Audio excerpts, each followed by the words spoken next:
PT Timah Tbk merupakan salah satu perusahaan penghasil logam timah terbesar di dunia. Perusahaan ini berkantor pusat di Kota Pangkal Pinang, Provinsi Kepulauan Bangka Belitung, Indonesia. Wilayah operasi PT Timah meliputi Provinsi Kepulauan Bangka Belitung dan Provinsi Kepulauan Riau yang dikenal sebagai Indonesian Tin Belt. PT Timah memiliki visi menjadi perusahaan pertambangan terkemuka di dunia yang ramah lingkungan.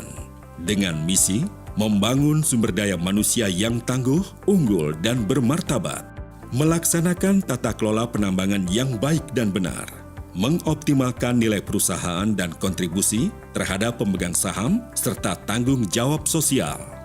Sejak tahun 1995, PT Timah telah tercatat di Bursa Efek Indonesia. Pada tanggal 29 November 2017, PT Timah bersama PT Aneka Tambang PT Bukit Asam dan PT Freeport Indonesia resmi tercatat sebagai anggota holding industri pertambangan Main ID di bawah naungan PT Indonesia Asahan Aluminium atau Inalum. Sebanyak 65% kepemilikan saham PT Timah dimiliki pemerintah melalui PT Inalum dan 35% oleh publik.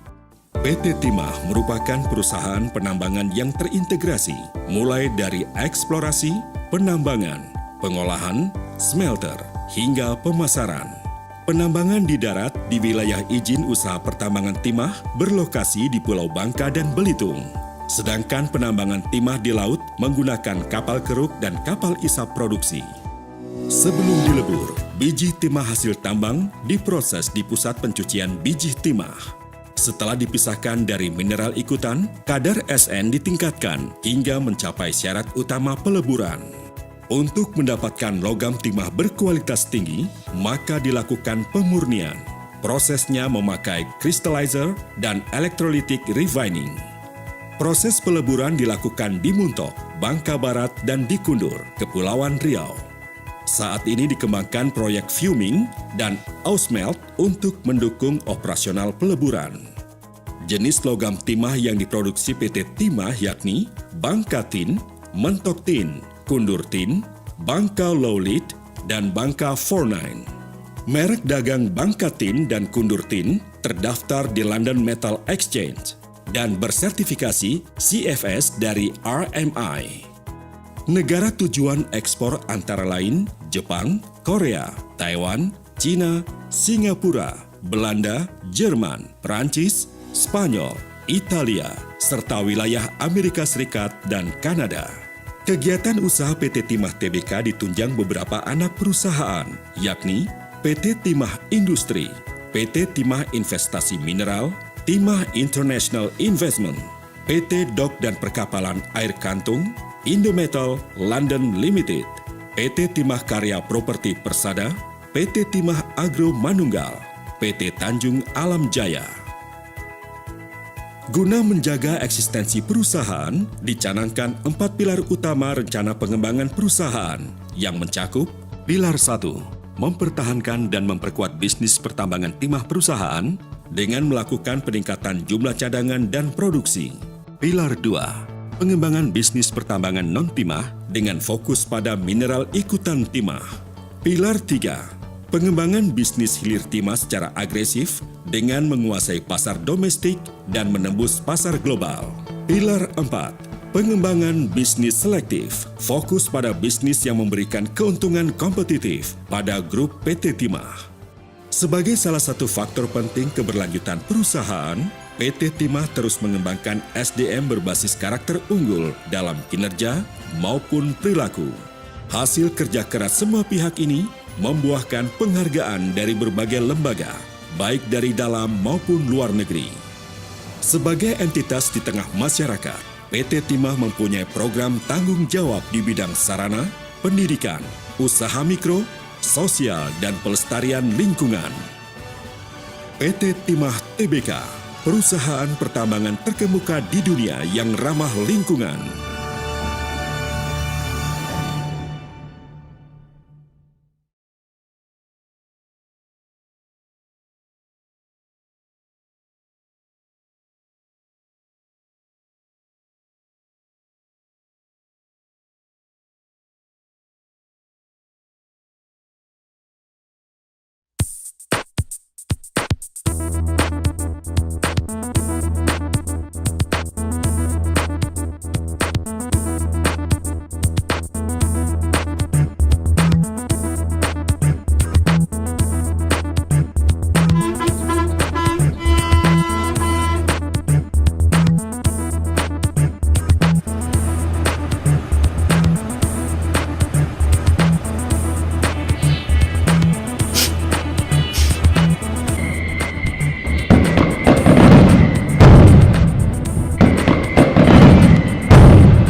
PT Timah Tbk merupakan salah satu perusahaan penghasil logam timah terbesar di dunia. Perusahaan ini berkantor pusat di Kota Pangkal Pinang, Provinsi Kepulauan Bangka Belitung, Indonesia.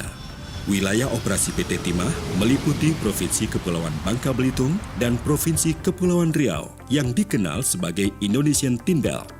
PT Timah memiliki visi menjadi perusahaan pertambangan terkemuka di dunia yang ramah lingkungan.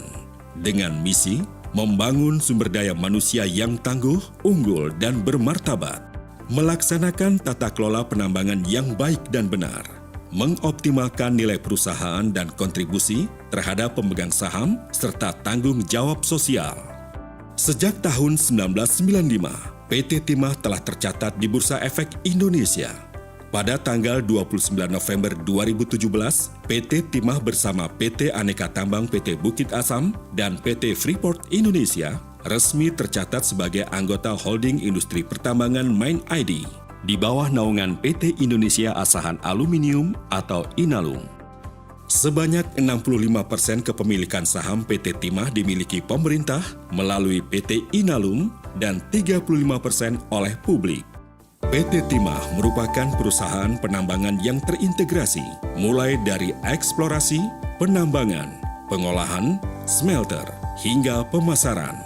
Penambangan di darat di wilayah izin usaha pertambangan timah berlokasi di Pulau Bangka dan Belitung. Sedangkan penambangan timah di laut menggunakan kapal keruk dan kapal isap produksi. Sebelum dilebur, biji timah hasil tambang diproses di pusat pencucian biji timah. Setelah dipisahkan dari mineral ikutan, kadar SN ditingkatkan hingga mencapai syarat utama peleburan. Untuk mendapatkan logam timah berkualitas tinggi, maka dilakukan pemurnian. Prosesnya memakai crystallizer dan electrolytic refining. Proses peleburan dilakukan di Muntok, Bangka Barat, dan di Kundur, Kepulauan Riau. Saat ini dikembangkan proyek fuming dan ausmelt untuk mendukung operasional peleburan. Jenis logam timah yang diproduksi PT Timah yakni Bangka Tin, Mentok Tin, Kundur Tin, Bangka Lowlit, dan Bangka 49. Merek dagang Bangka Tin dan Kundur Tin terdaftar di London Metal Exchange dan bersertifikasi CFS dari RMI. Negara tujuan ekspor antara lain Jepang, Korea, Taiwan, Cina, Singapura, Belanda, Jerman, Perancis, Spanyol, Italia, serta wilayah Amerika Serikat dan Kanada. Kegiatan usaha PT Timah Tbk ditunjang beberapa anak perusahaan, yakni PT Timah Industri, PT Timah Investasi Mineral, Timah International Investment, PT Dok dan Perkapalan Air Kantung, Indometal London Limited, PT Timah Karya Properti Persada, PT Timah Agro Manunggal, PT Tanjung Alam Jaya. Guna menjaga eksistensi perusahaan, dicanangkan 4 pilar utama rencana pengembangan perusahaan yang mencakup pilar 1, mempertahankan dan memperkuat bisnis pertambangan timah perusahaan dengan melakukan peningkatan jumlah cadangan dan produksi. Pilar 2, pengembangan bisnis pertambangan non-timah dengan fokus pada mineral ikutan timah. Pilar 3, pengembangan bisnis hilir timah secara agresif dengan menguasai pasar domestik dan menembus pasar global. Pilar 4, pengembangan bisnis selektif, fokus pada bisnis yang memberikan keuntungan kompetitif pada grup PT Timah. Sebagai salah satu faktor penting keberlanjutan perusahaan, PT Timah terus mengembangkan SDM berbasis karakter unggul dalam kinerja maupun perilaku. Hasil kerja keras semua pihak ini membuahkan penghargaan dari berbagai lembaga, baik dari dalam maupun luar negeri. Sebagai entitas di tengah masyarakat, PT Timah mempunyai program tanggung jawab di bidang sarana, pendidikan, usaha mikro, sosial, dan pelestarian lingkungan. PT Timah Tbk, perusahaan pertambangan terkemuka di dunia yang ramah lingkungan.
Hello Hello, all, catalyzing it's change my and partner. enthusiasts. Welcome to INPACE final presentation, Environmental Management Innovation to support the Sustainable Development Goals. Okay, let's see what have we got here. There is Tim Mengmangat. Hello, are you guys here? Hi, good afternoon, Hello, everyone. Tim Mengmangat. All right. Hello. How do you feel today? Do you guys feel confident? Wow, we a little bit feel so nervous and feel our stomach ache, but yeah, everything will be Yeah. okay. All right. Yeah. Keep up the good guys. And then let's see. Hello, guys. Hello. Are you guys here? Yes, we are here. How do you guys feel? You guys feel confident as Timong Mangat does? Except to so nervous. I see, I see. Just take a deep breath and everything will be okay. We believe in you guys. And then last but not least, we got Tim play the role of well, right? Pardon me. Hello. Play the role well. Yeah. Hello. Hello guys. Hello. How do you guys also how do you guys feel? Do you guys feel confident about this final round? A little nervous, but we know whatever happen will happen. Little nervous, but whatever Yeah. happens will be happening. Like your All right. Yeah, that's right. I like your encouragement. Yeah. See us. Okay, Mike. I think today will be a great day because all of the team are ready for fighting for today. Yeah, that's right.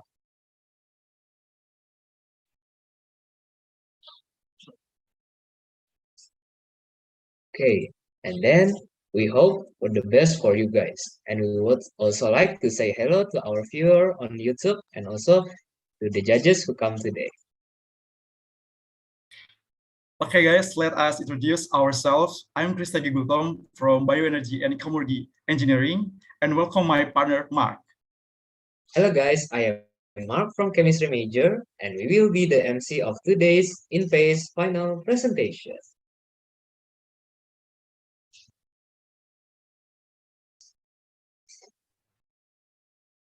Before we start the event, Hello, I will introduce about ACS. Founded in 1976 and chartered by the US Congress, we are one of the world's largest scientific organizations with membership of over 151,000 in 140 countries. Our mission is to advance the broader chemistry enterprise and its practitioners for the benefit of Earth and its people. Our vision is to improve people's life through the transforming power of chemistry. And then the other organizer is ACS ITB. ACS ITB was launched in 2020. Its acronym is American Chemical Society Institute Teknologi Bandung Student Chapter. ACS ITB SC is a student branch organization of ACS that managed by Institute Teknologi Bandung's undergraduate students, with our core value being self and community development, inclusivity, and collaboration. We aim to nurture and equip undergraduate students from various backgrounds in enhancing their experience in the hope to generate leaders that will bring change to the community.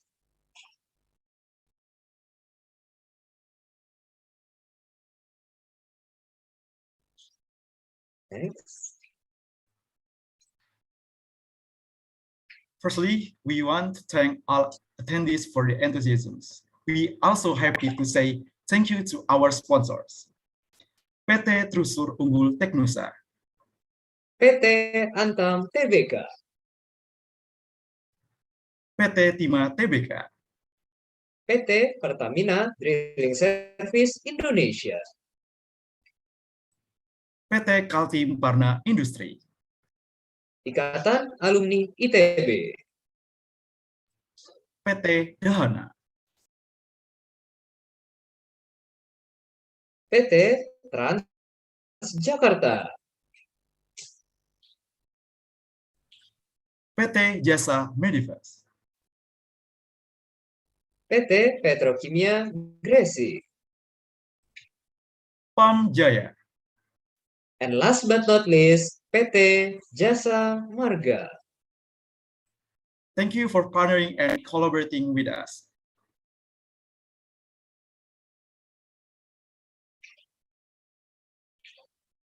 Okay.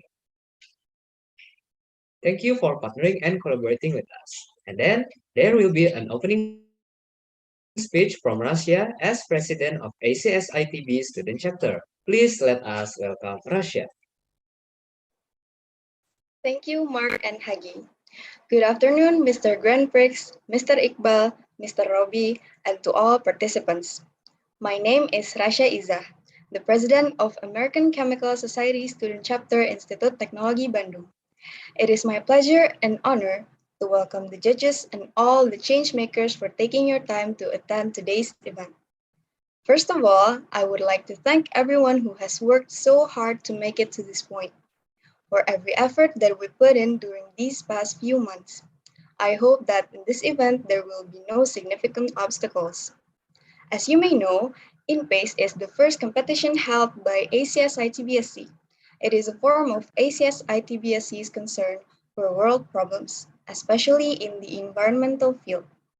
Through INPACE, we aim to give impact and inspire youths to escalate their knowledge and skills to become the world's future leaders. Lastly, I want to thank all of you once more for the time and support for this event. May we all learn something new together. Without you, this event may not be held. Have a good afternoon and good luck for all the finalists. Edwin Louis Cole once said, "Winners are not people who never fail, but people who never quit." Thank you. Okay, thank you for opening speech from Russia.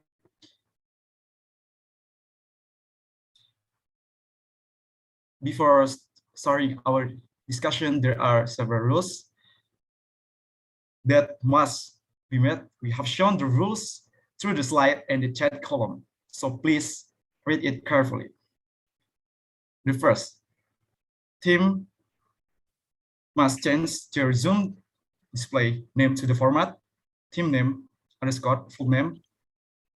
And for the judge, may use the format judge underscore full name, while any viewers or supporters may use either the format institutions underscore full name or team name underscore viewer underscore full name. The second, for the duration of the event, all devices are to be mute and save for the currently presenting team MC and judges during Q&A. B, the chat might only be used if directly by the MC. C, teams opt to remain on camera, while judges should be on camera at least for Q&A.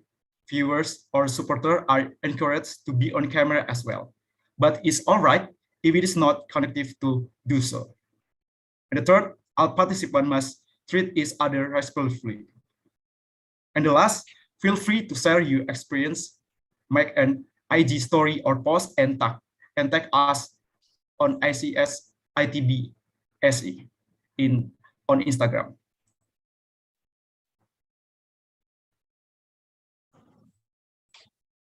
All right. Thank you, Hagi, for reading the rule. Now, let us introduce you to the judges of the day. First is Dr. Insinyur Grand Prix Tomires Mark Kaja. And next is his CV.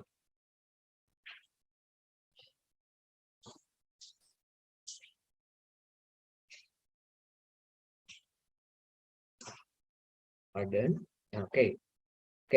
Mr. Grand Prix Education consists of Doctor in Chemistry from Bandung Institute of Technology, Master of Science in Chemistry at Bandung Institute of Technology, and Bachelor of Science in Chemistry from University of Indonesia. Mr. Grandprix have an honors and award as Dr. Kimia Termuda Indonesia from Museum Rekor Indonesia in 2018. Mr. Grandprix also is a dosen berprestasi bidang penelitian Fakultas Matematika dan Ilmu Pengetahuan Alam Institut Teknologi Bandung in 2021. And his latest publication consists of hierarchical zeolite for biomass conversion to biofuels, accelerated mesoporogen free synthesis of hierarchical nanorod ZSM48 assisted by hydroxy radical and membrane oxygenator for extracorporeal blood oxygenation. Our next judges is Mr. Muhammad Iqbal, PhD. And the next slide is his CV. Okay. Mr. Muhammad Iqbal have a PhD student in chemical engineering from University of Groningen, Master of Science in Chemistry from Bandung Institute of Technology, and Bachelor of Science in Chemistry from Bandung Institute of Technology. His latest publication consists of Diels-Alder cross-linked polymer derived from jatropha oil, green process for green products, the use of supercritical CO2 as green solvent for compatibilized polymer blends, and synthesis and properties of cross-linked polymer from epoxidized rubber seed oil and triethylene tetraamine. Yeah. And last but not least, our judges are Mr. Robi Roswanda, PhD. The next slide is his CV. Let us see. Mr. Robi Roswanda have an education of PhD student in chemistry, also from University of Groningen, and have a Master of Science in Chemistry from Bandung Institute of Technology and Bachelor of Science in Chemistry, also from Bandung Institute of Technology. His latest publication consists of catalyst-free hydroxyl protection of quinine via esterification, a straightforward selective acylation of phenol over ZSM5 towards making paracetamol precursor, dimethyl 9-octane decanoate and 9-octadecane from methyl oleate via a ruthenium catalyzed homoolefin metathesis reaction. Wow, our judges are very trustworthy, yeah, as they you, have Mark. a very consists a lot of. Yeah. Without taking any Now, time, we will enter the presentation session. For remark, pleasure. Yeah. Now, okay. Now we would like to invite the first team to present. The first team is microbial fuel cell in the production process of unlimited batteries, sunlight batteries. You may enter the dry run breakout room to test everything. Is the breakout room already open? Yes, it is. For all team members of Memangat, please join the dry run room so you guys can test everything you need for the presentation. I see. Good luck, team.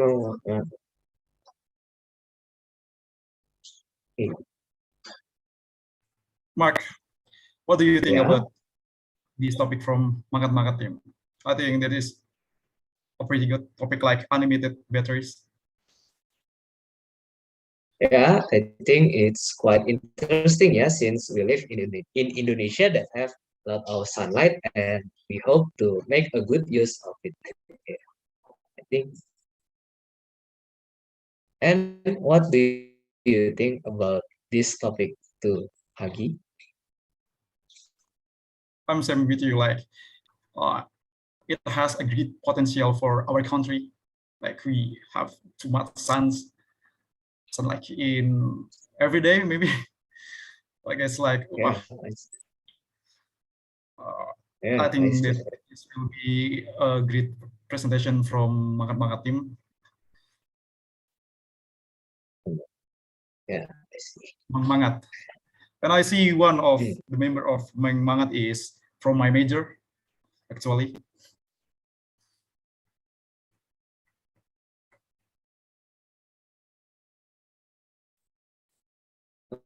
Dry run break.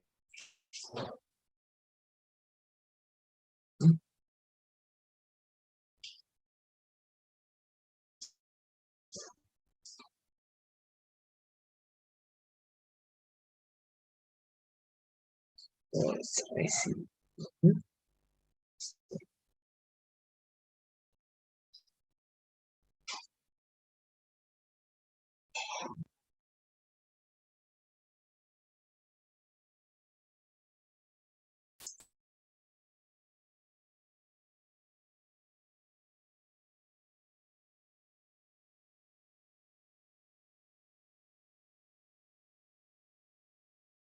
Maka I see there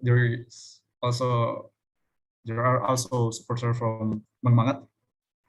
I Pardon? see there are supporters Oh, from this, I yeah. see what? Oh, look that supporter Mangat. The green. Are you guys there? Yeah. Hello, supporter Mama. Can you turn on your audio? Alright. Say something Yeah. to your team. To your friend, maybe. Hello, supporter. Oh, hello. Maybe they are busy preparing the. Oh, Okay. Can you just type something to your favorite team? do you have like some word of encouragement to your friend, maybe?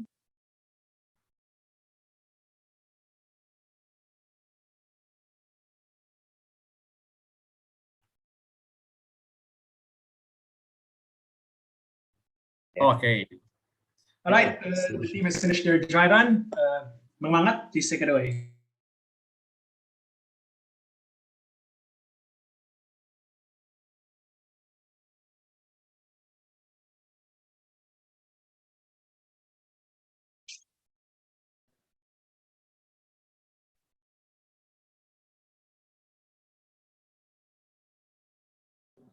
Okay, before I start my presentation, is it my voice clear enough to hear? Yeah, it's pretty clear. Okay, thank you.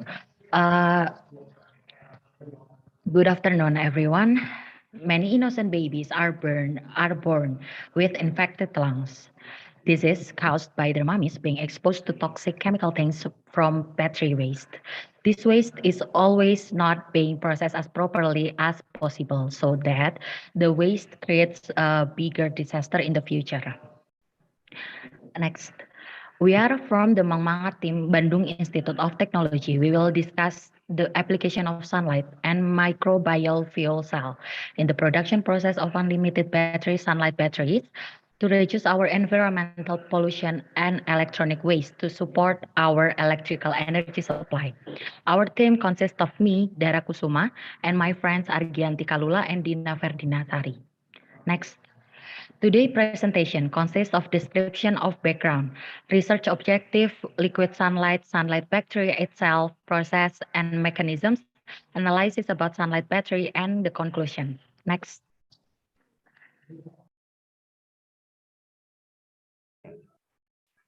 Okay, for the background, as we know, energy is an important thing in life. The various activities we do are always spurred by energy. Energy that is often used in everyday life is electrical energy, because various devices around us always use electricity. Therefore, electrical energy is one of the most important energies in everyday life, because without electricity, life will stop. There are several factors that cause why we have to make the transition from conventional energy to the renewable energy. For the first is the electrical energy that we use now, especially in Indonesia. is still sourced from fossil fuels, where fossil fuels are limited because they cannot be renewed and pollute the environment. When we still depend on limited fossil source, while our need for electrical energy is very high, there will be an energy scarcity or gap regarding energy needs and supply. And the second, then how can this sunlight bacteria compare with the existing renewable energy source such as solar panels, biomass, and green hydrogen? Even the solar panels, biomass, and green hydrogen already exist and have been marketed in general, they still have the disadvantage, such as being expensive and taking up a lot of space, making them ineffective for use in everyday life. However, what about power banks that are sourced from solar panels? What's the difference with the sunlight bacteria, which is still a prototype? Power banks that come from solar panels still have drawbacks where the form of their electrical energy still depends on the surface area to be able to absorb energy. So when applied to a small size battery, the energy is less and doesn't last long. And the third is the issue of the electronic waste, which is based on data from the Global Waste Monitor. As much as the 50 to 0.2 million of the electronic waste is always increasing, as well as electronic waste from the batteries, which are included in the B3 waste category. If electronic waste from this battery continues to be piled up, it will cause environmental hazard and pollution because it contains chemical elements. If in the glue, they will become toxic substance. Therefore, to overcome this problem, sunlight battery was tried with is an unlimited battery. And next is objective. Then, what is the purpose of the creation of this sunlight battery? Unlimited battery, or our curriculum is the sunlight battery, can help supply electrical energy in daily life, which can reduce environmental pollution and electronic waste, which is the purpose of making unlimited battery. Okay. Before we talk about liquid sunlight, I want to ask a question. What occurs to your mind when you hear the word photosynthesis? It's a common word that we usually hear since we were in elementary school, right? Photosynthesis, we always know, is the process which plants use sunlight, water, and carbon dioxide to create oxygen and energy in the form of sugar. This definition is biologically approach. Actually, there are two types of photosynthesis: the biologically approach and purely synthetic material approach. The synthetic material method typically uses light absorbing semiconductors coupled with synthetic catalyst for solar-driven CO2 reduction. However, the progress is hampered by the lack of suitable synthetic catalysts with sufficient activity and selectivity, especially for multi-carbon compounds. But then, how about combining those two methods, the natural one and the synthetic one? Then it will create the photosynthetic biohybrid systems, or we call it as PBS. PBS is the process of photochemical biosynthesis, which uses carbon dioxide, where the optoelectronic properties of inorganic material systems are integrated with the self-repair properties of biological systems. This method creates the product called liquid sunlight. Okay, liquid sunlight is one of the renewable energy innovations that convert energy and chemical materials into energy that can be used in daily life application using sunlight, such as battery. Thus, a system unlimited renewable energy resource can be created that can convert harmful greenhouse gases such as carbon dioxide into valuable chemical sinks. Through research, it has been shown that the use of microorganisms such as Poromusa ovata or M. thermochaetica, together with the synthetic materials such as silicon nanowires, yeast quantum dots, and gold nanocluster, is considered to be able to reduce the carbon dioxide levels and capture sunlight efficiently with an energy conversion rate of 3.6%. This integrated system can capture sunlight effectively and convert carbon dioxide into acetic acid without using external energy. So why do we talk about this liquid sunlight? Because our product is sunlight battery using the principle of liquid sunlight, which extract the acetic acid that is being made by this integrated system and then follow up to be included in the electricity. Next. Okay, and then for the process, then how can this process generate electricity? In simple terms, electricity is generated in the MFC process, but MFC cannot run without acetate as an intake for E. coli. Therefore, For to obtain acetate liquid sunlight, Professor P. Donyang process is used. The process is as follows as below. For the first is the MMC or microbial flow cell. Basic ingredients from this MSC is the using for E. coli activity and also utilize the photosynthesis process with the produce bioelectrochemical. It converts the chemical energy that is iodide in the organic substrate into electrical energy by the microbial activity. And what the material we are used for this? The material we are used for this process are using the two materials, substrate and microorganism. First is the microorganism act as a biocatalyst that serves to encourage the reduction of the organic material to generate the electron to move to the cathode is the through and the electric circuit. And how the process of the generating bioelectricity. The external circuit is the cause for making electricity in this process. Then hydrogen ions are involved in the chemical reaction with the oxygen to form water molecule in the circuit. And then the total voltage for this MMC is the 1.10 volt. And how this direction shown for the picture below. And next. Okay, sunlight battery is one of the result of application of energy innovation in the form of battery that can convert sunlight so that it can produce electricity with the help of bacterial microorganism. In addition, as previously explained, sunlight battery is also capable of converting harmful greenhouse gases such as carbon dioxide into valuable chemicals. In its design, the sunlight battery prototype was arranged with the dimension AA conventional battery as shown in the following figure. Next. So we can go to the next slide. The process of generating electricity through bioelectricity process begins with the capture of sunlight by S-O-Vata in the battery column to convert carbon dioxide into acetate. In this battery column, the constituent material must be transparent and heat resistant, as well as good insulator to avoid electric currents that can risk killing bacteria. In the use of batteries that are long enough, the electrical energy stored by the battery can run out. So users can recharge by exposing the battery to the sunlight and opening the cover on the top of the batteries to provide carbon dioxide. After that, the acetate resulting from the metabolic process of S-O-Vata is flowed to certain layer to anode chamber.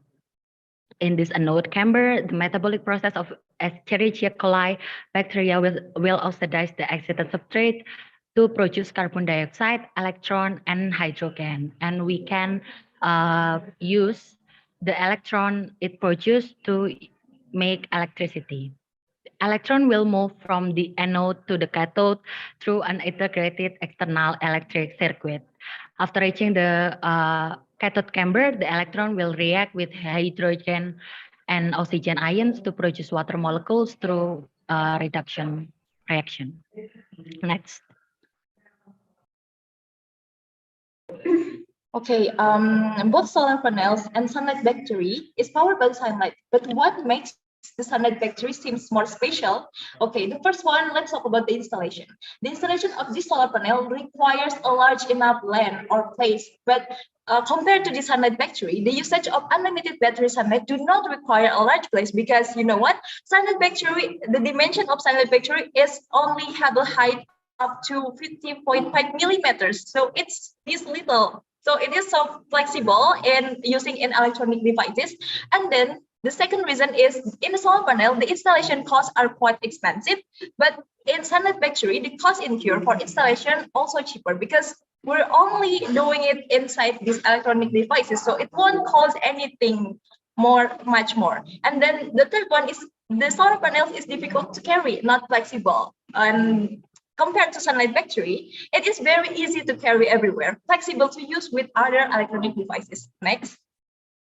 And then let's see these advantages and the disadvantages of the sunlight battery. Okay, let's see from the advantages. The first one, it is indeed the renewable unlimited battery. And then the second one, it's clean energy and environmentally friendly because you know what, it is coming from nature and it is for us as human being and we cannot destroy the nature. And the third one, it is simple and easy to perform energy supplies with lower powers consumer electronic devices such as power clock or remote control and etc. And the disadvantages, let's talk about the disadvantages. We know that this will cost more expensive than the conventional battery because the cost of the production itself, it included the advanced materials. So what? The cost of production that is expensive will create the more expensive price for this battery, and it is still a prototype and it cannot be disseminated, and because of this prototype the battery's quality parameter is difficult to be calculated.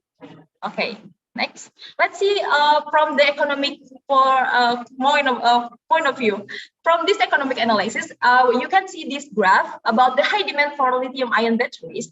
Ironically, as the increasing demand of this the usage of lithium-ion batteries, it is increasing the possibility of danger of lithium-ion battery. It is because the composition of lithium-ion battery is counted to be not environmentally friendly due to the chemical things inside this battery cannot be decomposed naturally at current time, and it can be exploded if it takes too long time to be charged.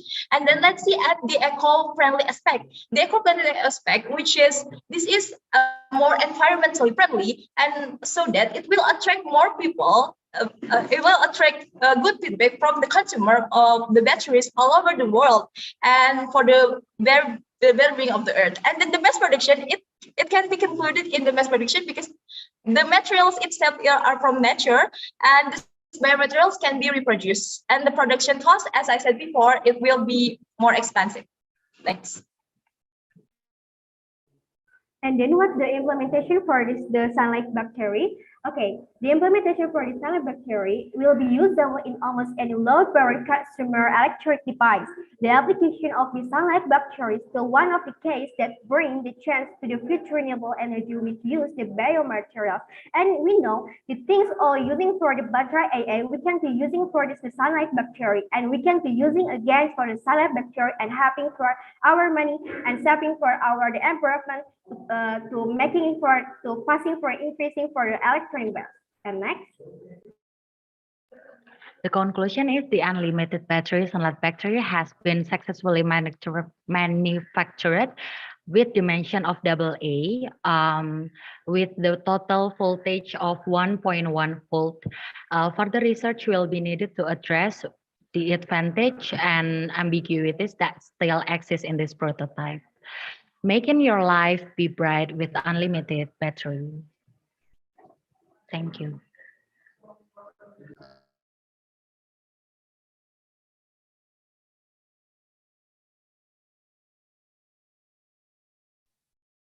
And that's it from Team Mangat, right? Very well. It's quite an informative presentation, right? With just a simple material, we can build something useful and important to all of us. To the viewer and supporter who would like to show some appreciation, feel free to do so via the chat or use the Zoom direction. Okay, maybe that's all from us. Thank you so much. Yeah, all right. Ladies and gentlemen. Mark, the presentation is of insightful information, right? It's like a kind of innovation for the clean energy. Even just prototype scale, but I think for the future, it has a big chance to make in industry scale, right? Yeah, that's right. And I think it have quite simple material, so it doesn't take much effort to do it. Yeah. So I think it's quite easy to mass produce. Yeah. And now we would like to invite the judges to discuss and maybe ask some question. For the first judge is Mr. Grand Prix. Yeah.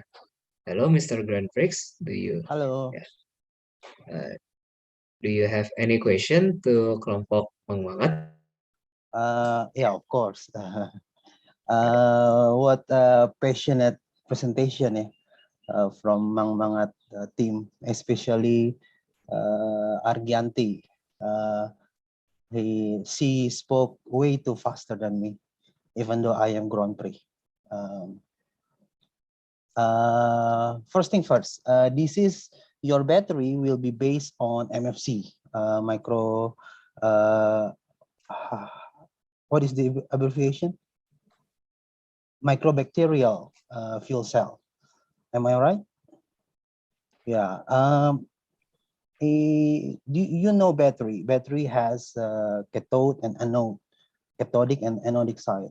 In which part will you place the battery?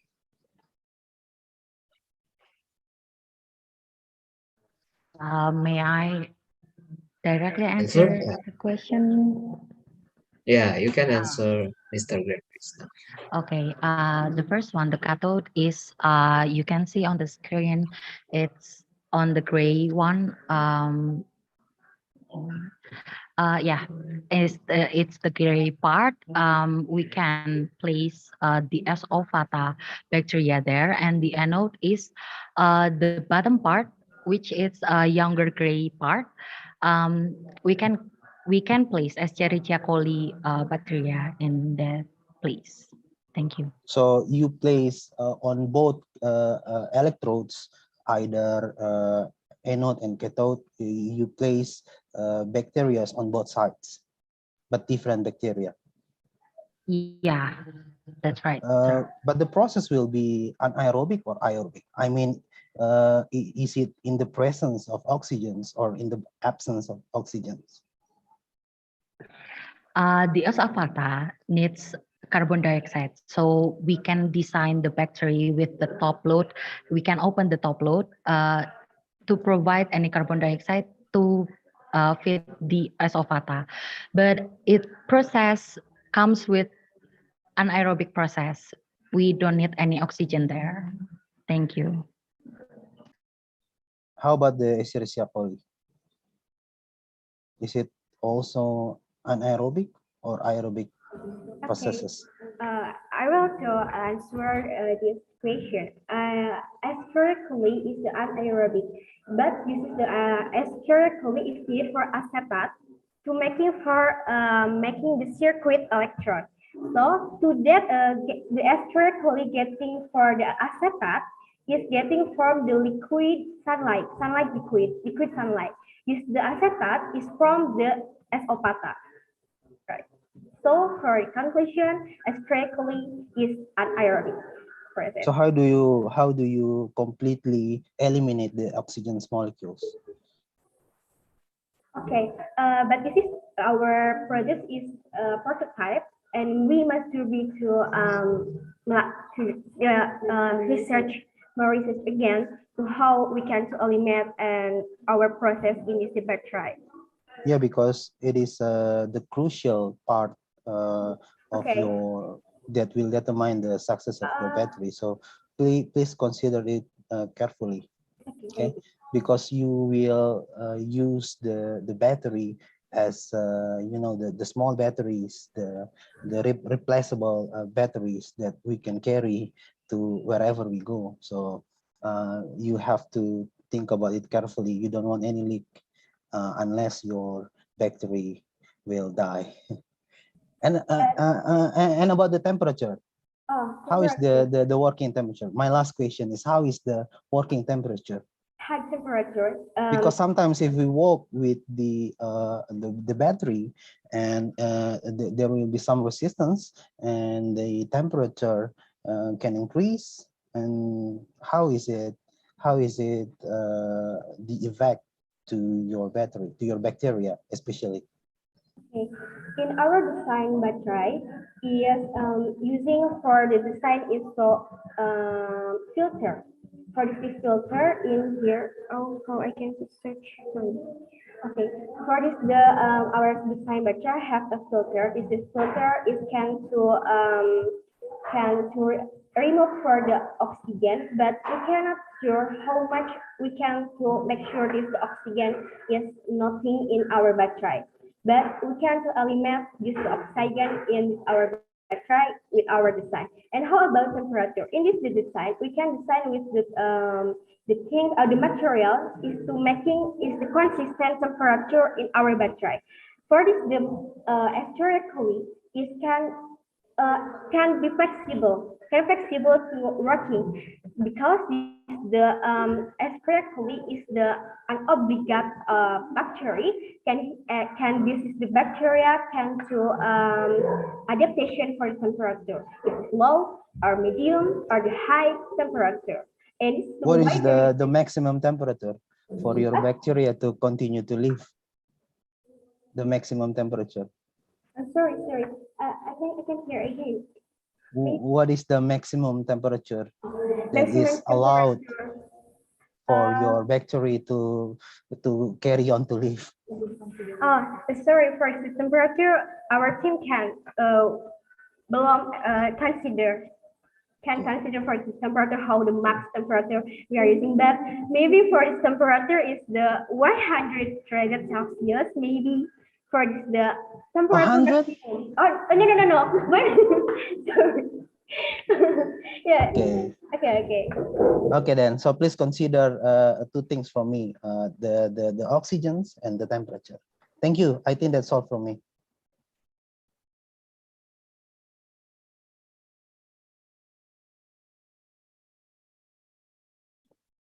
Okay, and then the next judges is Mr. Iqbal. Is Mr. Iqbal here? Yeah, okay. Thank you, Mark. Can you hear my voice clearly? Yeah, we can hear your voice clearly. Okay, thank you. It's very nice presentation that you delivered today. Really nice idea. And of course, I have some question and also some discussion maybe. Yeah, first, I strongly suggest that during this kind of presentation, especially, yeah, it's live streamed, it's live on YouTube. It's better that you are adding the, what is it called, the reference of your works into your presentation, because some of the idea actually belongs to another researcher, right? So yeah, just in order to avoid some unintentional plagiarism, right? Next, it's, yeah, I also strongly suggest that you add some slides number, because it will help the judges to ask for questions. Yeah, the references you put it on the last slide of the presentation, right? But usually you can put it in each slide. This slide will refers to what and so on and so on. Yeah, it's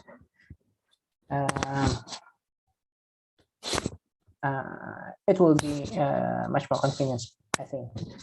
Okay, so that's my suggestion, I think. Then next, I have a question here. So as you mentioned on your presentation, and also state on the, what is it called, the paper, the voltage of the battery, it's 1.1 volt. Is it correct? Yes, it's correct. Okay, yeah. Interesting to know that usually our AA or AAA battery, it runs in 1.5 voltage, right? So what do you think? Is it possible to, let's say, modify or enhance your concept in order to get 1.5 volt battery? Okay, excuse me. Let me answer the question here. The material details will be used to produce some of these battery components are advanced material. In addition, to produce several other battery component or even better ways in battery design is further discussion and research is still needed. So for our opinion, in my opinion, for 1.1 volt, compared to 1.5 voltage battery, we still needed a research and discussion further in the future how to optimize the voltage itself. Thank you. Okay, do you have any idea maybe which part of your research that could be improved maybe to change the 1.10 into 1.15 volt? Okay, maybe I want to add some answers about can we take it to the next level, like this voltage into somewhat 1.5 volt or 1.7? Okay, as like my friend said before, that this is still need further research and discussion between the researchers, or maybe we as the college student can be included in that research too. But I think maybe when we find this battery at the scale of 1.1 volt, we can still modify the big, or like we can like scale up this voltage by like using or create some circuit like series or parallel, and those circuit will level up this volt. And in our advantage compared to this ordinary battery, this battery, sunlight battery, can you show the slide of the advantage? Okay, so I'm sorry, Mr. Okay, let's continue.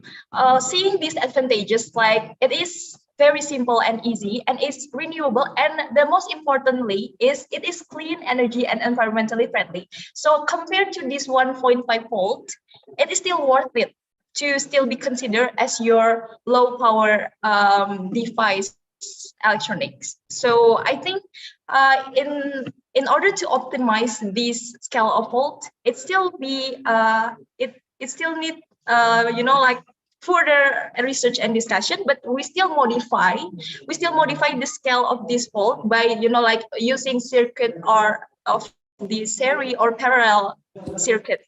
But still, it is still worth it because it is clean and environmentally friendly rather than using the ordinary one. Thank you, judges. Okay, thank you for the answers. I actually would like to suggest that as simply as changing the chemical reaction, actually, and you will get different voltage. You can start looking at some possibility from any type of bacteria with any combination of some chemical reaction. Then most probably you will find some interesting combination with somehow close by to 1.5. That's what I want to suggest actually for your further advantages of the research. Okay, next, my second question. Okay, so for this research, I'm a bit concerned about the just like Mr. Grandprix said earlier, the life of the bacteria. Is it possible that for some reason we have the bacteria? Of course, the bacteria will eat some of the substrate, then it will grow, it will multiply, then we will have in a certain stage that the bacteria, it will be die because of the stationary growth of the bacteria compared to the food, let's say. Have you considered that? Okay, let me to answer this question. Mr. Iqbal. Okay, our team is considered for this the problem. How this the bacteria can control for the growth, because the microbial the microorganism is cannot we are control, because this the makhluk hidup. This is the organism, and we can control it, but we can consider it with this. So for this the design. This design have a circle. How this circle can solve our problem to this, but we can make sure this can solve or not, because we cannot have a prototype in the real life, because this is just the design and just the hypothesis that we can design with this bacteria with have a circle. How is the circle? What can the control for our how can this is the bacteria die? How can this the bacteria cannot control for their growth? Okay, for the circle, for the first is the S. opata. S. opata is the one type of the organism we can using for this the bacteria, within the bacteria. And this the S. opata we can control, and the CO2 or the carbon dioxide can to accept for this the S. opata. It can to be continued for the Escherichia coli. And if the Escherichia coli is die, we can to have the consider from this the cyanobacteria is the bottom. For this, the bacteria have the filter, and if the Escherichia coli is to die, we can to making this to cleaner again for this the bacteria. If this the bacteria is not a function as well, we can to cleaner it again, and we can to see how much and how this is the battery cannot to be using again. If this is the microorganism is to grow so fast, and we can to control this, we can to using for our power for the human to how we can to solve this problem in the battery. If the for the example is if the asteroid is grow so fast, we can to making the noise for this we can smell for this the battery. If this smell is not good, is the identified is the asteroid is cannot control because it's grow so fast. And to solve this, we can to making out for the asteroid in this battery, because we can have the power just a human because we are a human. We can to solve this the battery, and we can to remove for the asteroid grow so fast, and we can to control again for the asteroid in this battery. And if the SO-Pata can control, if the SO-Pata, for example, is growing so fast, we can control as such as same with the asteroid, we can control again. But we can to make sure this at 100% how this design can solve our problem. But this is just hypothesis because we cannot have a prototype in the real life. Thank you. Okay, thank you for your answer. Okay, I still have some question actually, but yeah, we don't have enough time. So I think that's all from me, Mark. No further question. Thank you, team. Thank you, sir. All right. Yeah. All right. Thank you, Mr. Iqbal, for your question and your suggestion. And then for our next judges, it will be Mr. Robi. Mr. Robi, we are very pleased to give you time and space for your suggestion and also your question. Mr. Robi. Okay, wait, I'm having problems with my. Okay, now that's good now. Okay, hi guys. Hello, Dina, Tara, Argenti. Yeah. Hi. Okay, very nice presentation. Very nice idea. It's very tempting idea. I guess it's a quite interesting idea about using this, about making this sunlight battery. Yeah, I thought it was a typo. So it is the term that you created, right? Battery. Okay. So I googled it. Yeah, there's none. I didn't find any word of battery. So maybe you can patent that word. Yeah. Okay. Okay. Now, if I understand correctly, you're making a battery. A battery consists with the biological system. So the inside is based on biological system. So what I'm asking is, you're trying to tackle the energy problem. Yeah. So my first question may be, why battery, not a power plant? Do you know the difference, the battery with power plant? Okay, thank you, Mr. Robi. Let me to answer your question. Okay, why we are using for the battery, not other? Because we know the battery is the small saving our electricity power, but the battery is the conventional, and this have analysis for our economic use because the production cost. This is so making for in the market battery is so fast to sell. And this is the reason, our reason to choosing for the battery. And why not to other? Because the battery is using for our things, electronic things in our, and this is making for also consider getting the control of bacteria growth if the environment is small. It's small. No, sorry. Yeah, sorry, Dina. Yeah, what I'm trying to ask is, usually when we're talking about battery, yeah, we store energy, right? Yeah, so the power plant, you make energy, and the energy is directly being used. So if your battery, usually you store the energy, right? Right. So what is the form of the stored energy in here?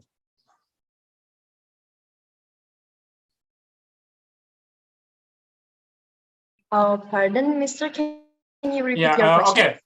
Yeah, let me understand again. So this is a rechargeable battery, is it not? Oh, yeah, it is rechargeable battery. So you convert the CO2 into acetic acid. Okay, acetic acid, yeah. This is how do you know it's acetic acid? because it is, Mr. We try to find source from the Pei Dongyang research, and in Pei Dongyang research said that the SO fata, the bacteria itself is convert the CO2 into acetic acid. Actually, in Pei Dongyang journal research, it is about liquid sunlight, and the liquid sunlight itself, it is the there are many forms of liquid sunlight, and one of those is acetic acid. And then, why this liquid sunlight process is so important in this battery? Because this liquid sunlight, that acetic acid will be converted into the not CO2, but into the electricity that is undergo by the Escherichia coli. But okay, let me clarify. Maybe let me clarify once again. In liquid sunlight, in Pei Dongyang version, this liquid sunlight only stop the cycle is only stop when the bacteria produce the acetic acid, because the acetic acid itself will be converted into valuable chemical things, such as gases or maybe other electricity. But we as the team Mangmangat will use that acetic acid into the somewhat low power electricity like battery by using this Escherichia coli. So those two bacteria are allies. They're alive. I mean, an ally. That's it. Thank you so much, sir. Okay. So I read liquid sunlight, Kiran, to wash your dishes, yeah, liquid sunlight. Okay, so yeah, it's always for us, usually when we're talking about when working about this biological system, usually it's quite it's very specific, very effective, but very delicate. Yeah? Delicate. It's we're dealing with bacterials. They need certain conditions. Yeah, not only temperature, but only pH. Yeah? So you learn about the buffer system in your chemistry class. So have you considered about that? Do you know the conditions when the optimum condition for these bacterials to work? Yeah, not only temperature, but also the pH and so on. Have you checked about that? So the pH, is it neutral? Is it sufficient? But it's not neutral because as you can see from the reactions, you will write it's in acidic pH because you require proton. Yeah.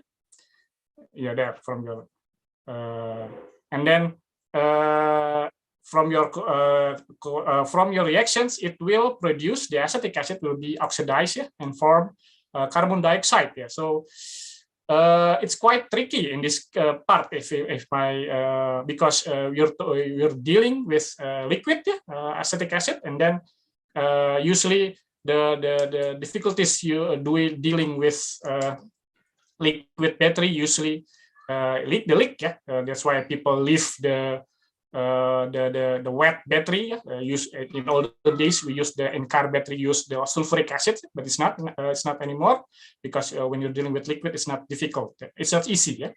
So, but you're gonna produce carbon dioxide. So in one way you have to prevent the leak, but there will be gas produced. There will be a pressure develop and so on and so on. So what what is can you imagine the packaging of the battery? Can you to address those problems, the leaking and then the leaking and the gas productions in your system. Okay, consider of the leaking of the battery. We are not discussed about that yet, but all we can consider is we design the limitage of each part in proper way. So we hope that there is no mixing about to bacteria and about the leaking. Yeah, we consider it about that before we discuss about this paper, but yeah, we still on the further research and discuss needed. Thank you. Okay, yeah, yeah. Don't be great. Sorry. Yeah, yeah. Don't be discouraged. Yeah, it's a very nice idea. In every nice idea, there will be some drawbacks that you have to address. So, congratulations with your idea. Please, if you are really interested, work for it. Last question ya, sorry. Mangat itu apa? Aduh, bareng-bareng aja dah. Mangat is slang word for Gen Z. Jadi in our generation, everything, every words use the preposition meng. For example, like sedih turns into meng sedih. For example, like that. Meng sedih. Yeah. Yeah, when you're saying in our generation, you make me feel old. Okay, thank you. Thank you, sir. Judges. Thank you, sir. All right, that's a little lecture on slang word, yeah. Okay, and then I'll give the time and space for Hagi maybe for next group. Yeah, I would like okay, and first Thank for Mangat and all of the judges. So quite interesting discussions. And for the next, we invite the second team to present, play the role well with the topic system management of waste cooking oil collections and processing as biodiesel feedstock integrated with machine learning based application.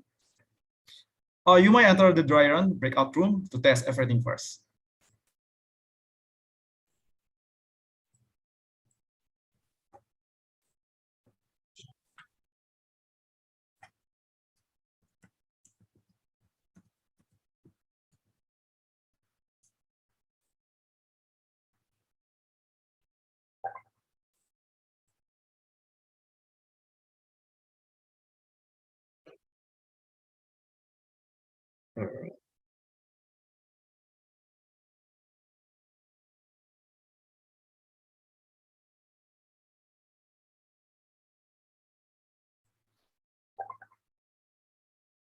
Okay, but for the second team, the topic is also interesting, like waste cooking oil. You know, like for today, the cooking oil is so expensive, right? Yeah, that's right. Yep. And yeah, because also we export the waste cooking oil like to Korea. Maybe we if we like found like this idea with machine learning based application, maybe we can get a cheaper cost to making biodiesel from waste cooking oil. So we don't need to export to another country. Yeah, that's right. And like in Indonesia, we really like to fry our food, right? And what happened to the waste cooking oil after we used to fry the food, right?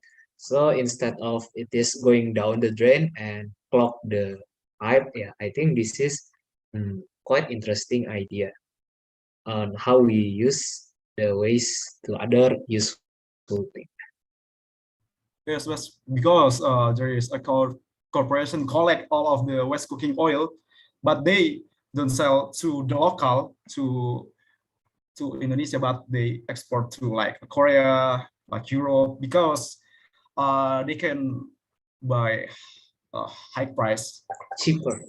Like, so if we have like this new innovation, maybe we can make ourselves, like don't need to export anymore, right? Yeah, that's right. So we can be more independent and not to be more dependent to other country. Yeah. I think this one will be an interesting presentation. I can wait to see their presentation. Yeah.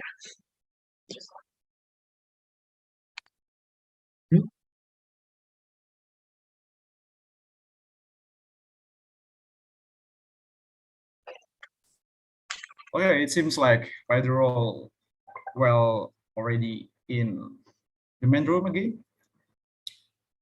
Yeah, are they Okay, there? All right, information. Pedro, well, the stage is yours. Okay. Thank you, committee, for the opportunity. And let me share the screen. All right. All right. Good luck and have fun. You may start now.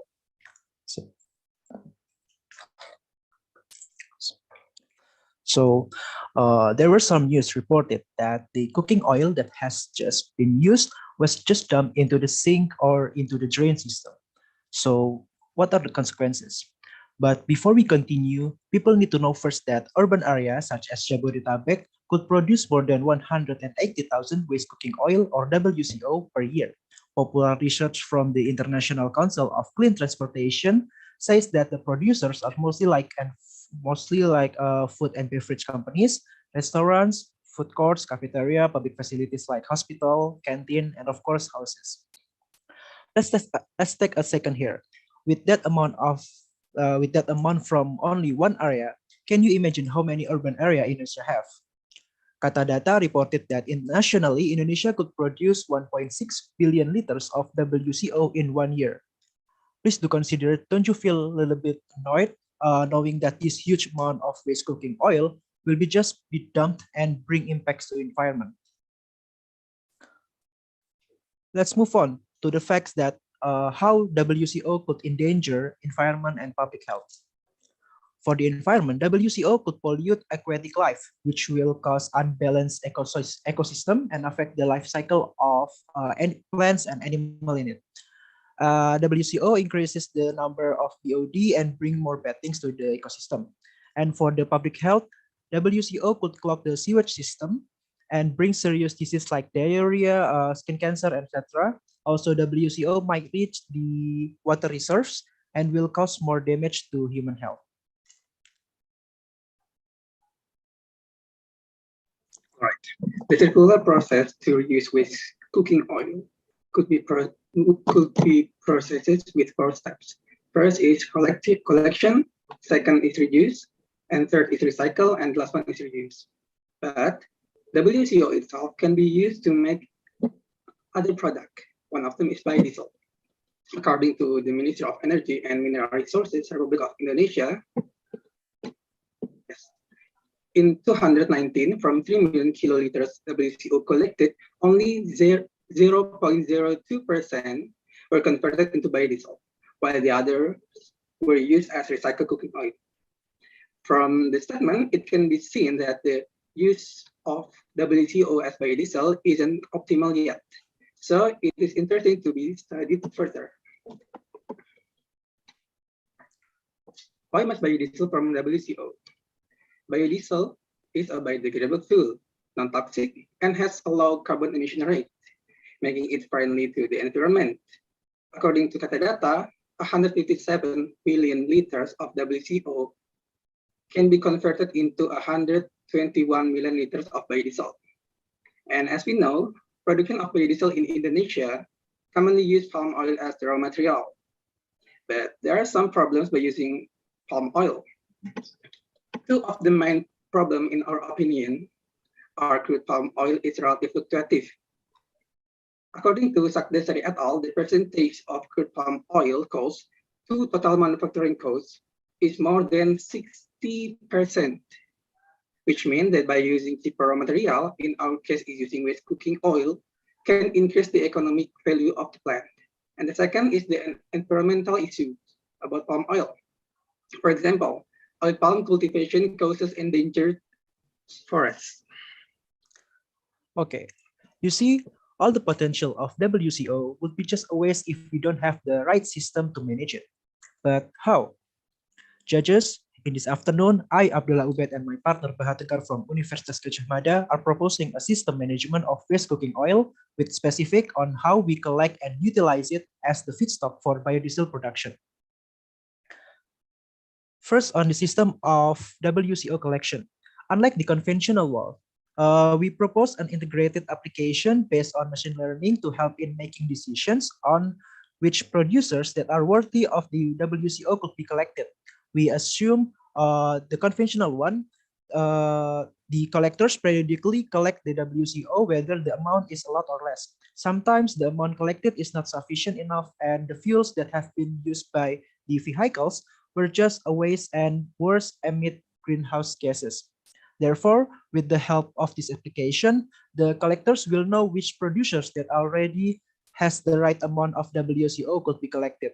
And of course, the effect is in saving more cost on energy and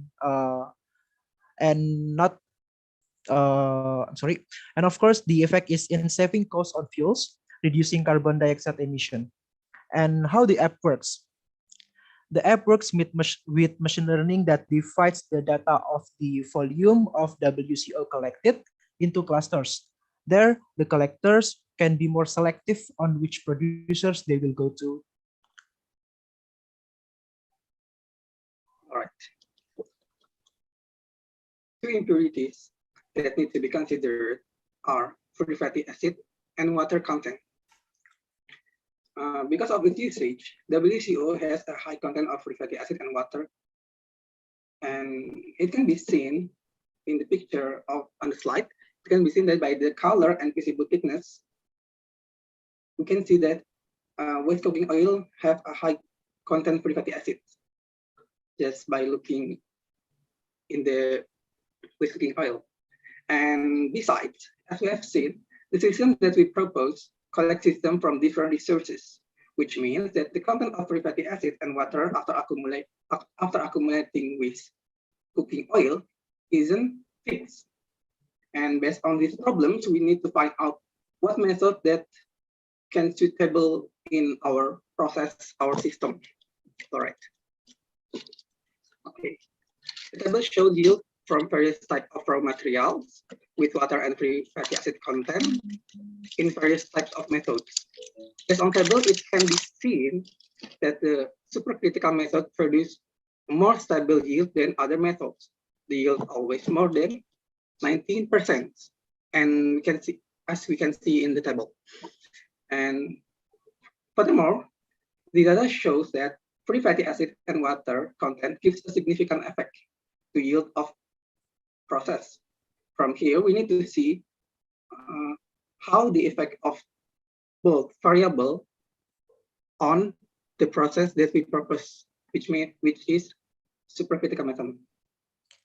Okay, so this is the graph that shows the effect of the free fatty acid content on SCM method. The graph describes the percentage of yield we can obtain versus the FFR content in the feedstock when using SCM method. This method still perform about 80% yield conversion when we use the feedstock with 30% of FFA.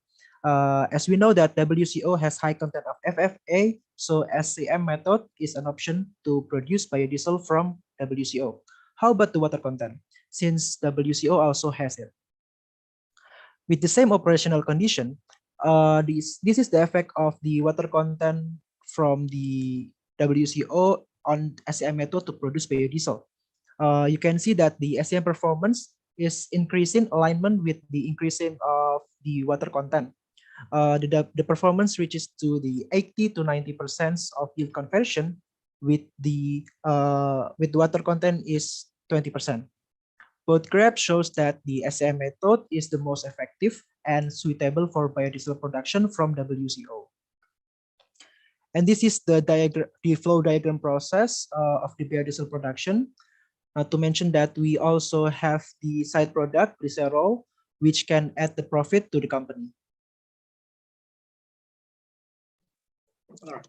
The advantages of supercritical methanol method is first, doesn't need catalyst, and second, have more cost and energy consumption, which is energy consumption of supercritical methanol is 17% lower than conventional methods. If we don't use catalyst,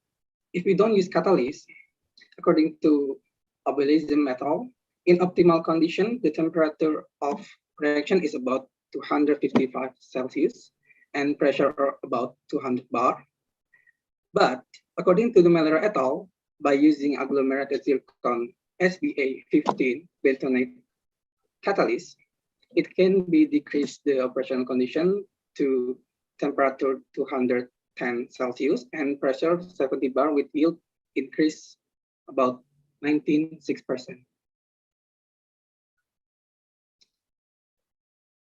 And in addition, if we build plan based on those methods, based on table, we can see that on the basis calculation 40,000 tons per year with raw material palm oil, even though the capital investment of alkali catalyst process is lower, is cheaper than supercritical methanol, we can see that on calculation, payback period before tax and internal rate returns shows more economical value based on the calculations.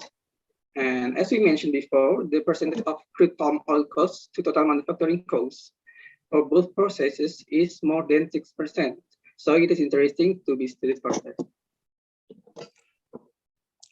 We believe the proposed idea is aligned with the Sustainable Development Goals. We recycle the waste cooking oil to produce green energy, which is biodiesel.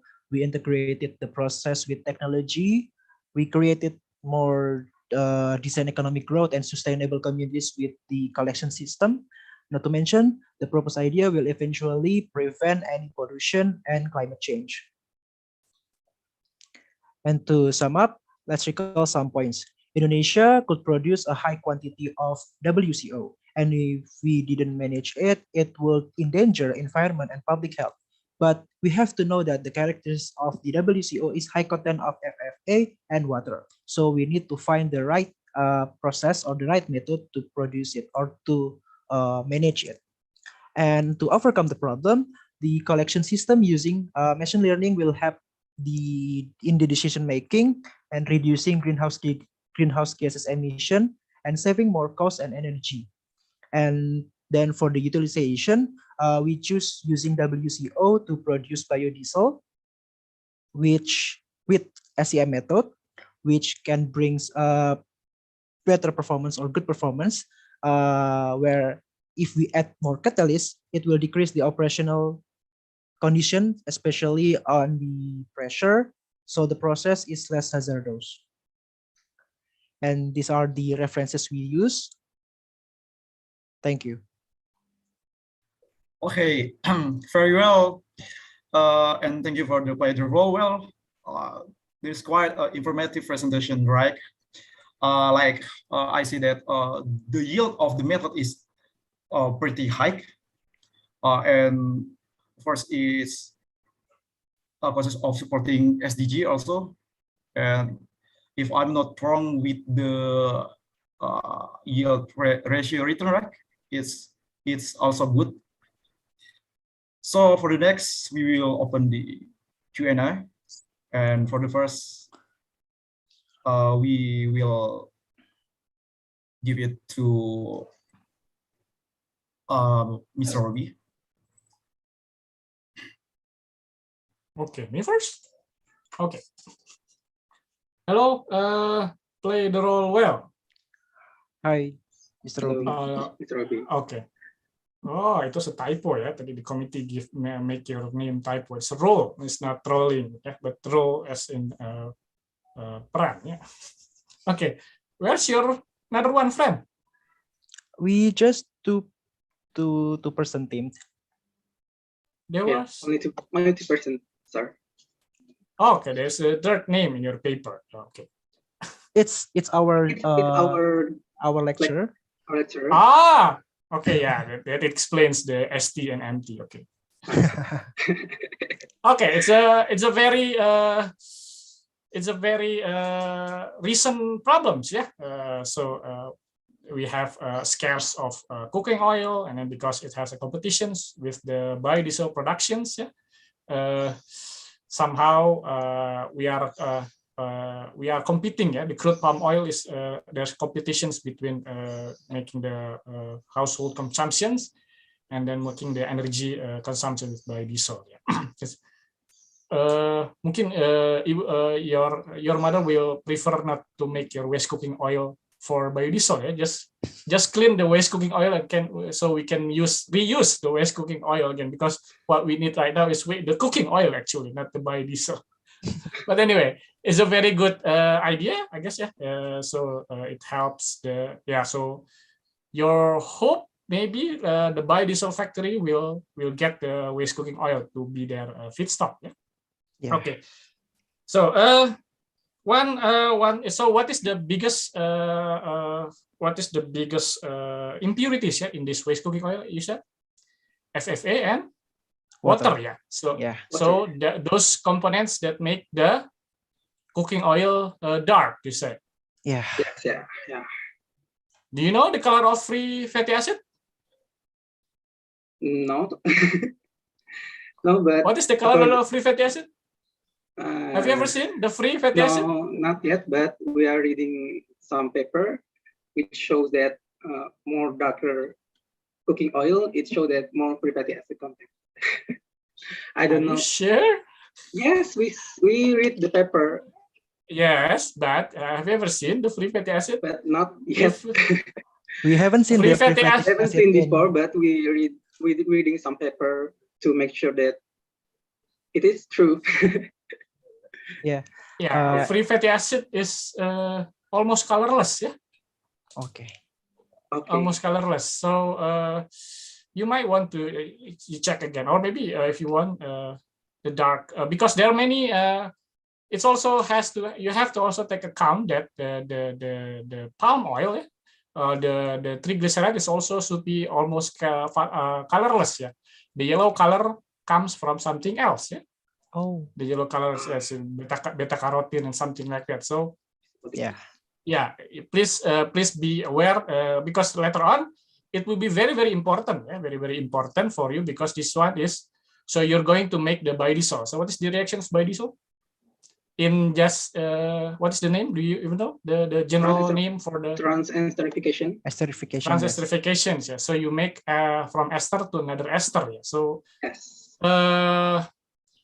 Okay. So why do you need to use the SCM, the supercritical methanol? I still cannot get why do you have to use because the regular methanol is already quite good, yeah, and obviously less cost. Yes. Thank you for the question, Mr. Robbie. I want to answer your question.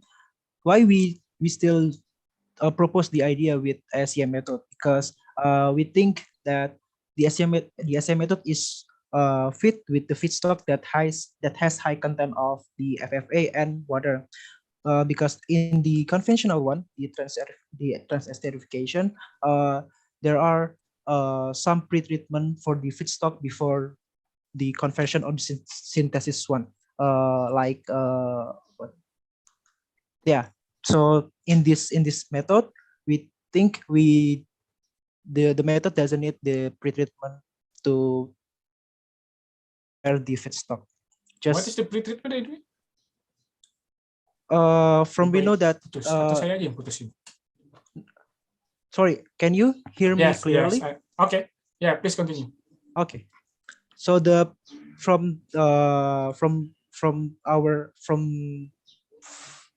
sorry if I said this wrong, with the wrong language, or I said if I'm mistaken.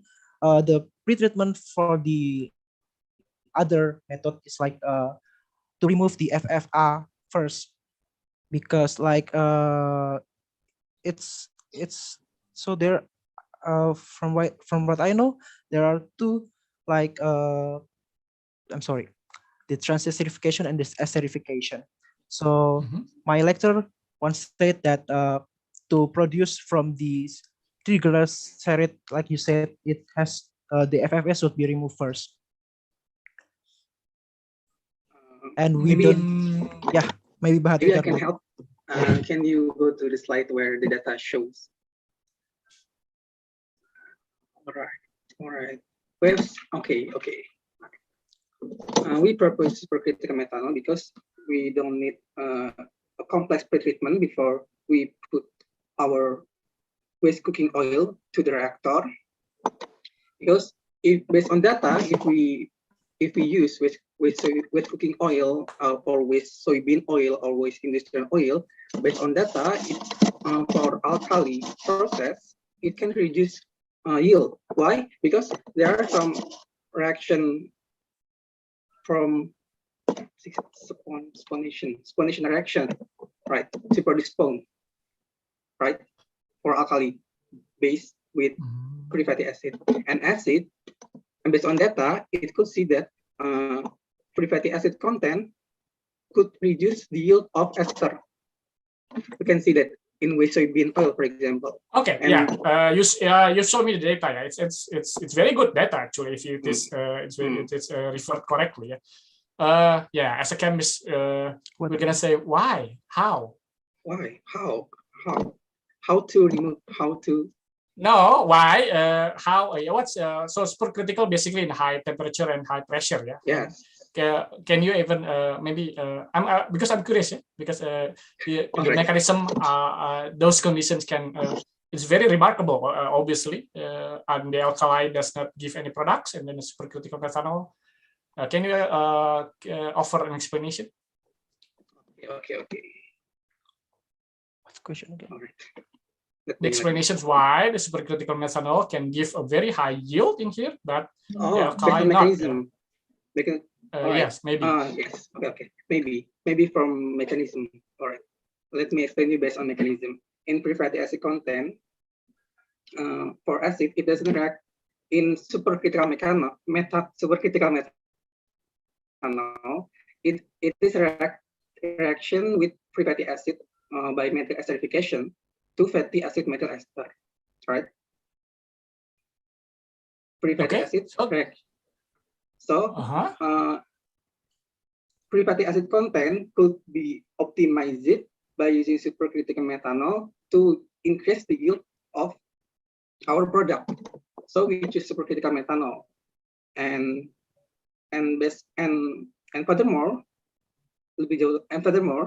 our system that we propose has collected from various resources, which means that the waste cooking oil is not fixed, it is heterogeneous, and we need to find out what the method that we can use to make the system is stable for produce biodiesel for some capacity that we propose. Okay, yeah, I guess I already overdo my time, yeah. But in my opinion, it has something to do with solubility. Yeah, solubility would be quite different in supercritical. So, yeah, that's just my guess. But very nice idea. So, please, good job. Thank you for the presentation and the discussion. Thank you, Mr. Robi. Okay, thank you very much for Mr. Robi. And the next for the judges is Mr. Iqbal.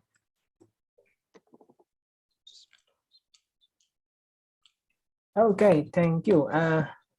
Can you guys hear my voice clearly? Yes, we can hear your voice, Mr. Iqbal. Thank you. Okay, thank you. Yeah, very nice idea. Just like Mr. Robi said, using and it's actually very actual. Yeah, I don't know what it should be called in English. In the middle of cooking oil crisis, and you put this kind of idea, it's pretty smart actually. And yeah, the presentation it's really good, I think. And you also include your source of data on your slides or during your explanation. I think that's really good. And I have some questions, of course. Yeah, first, this supercritical methanol, again, that's really interesting, and it run in really high temperature and pressure, I see. So this methanol, what does the part of this methanol on this reaction, its role, I mean, on the reaction, this methanol?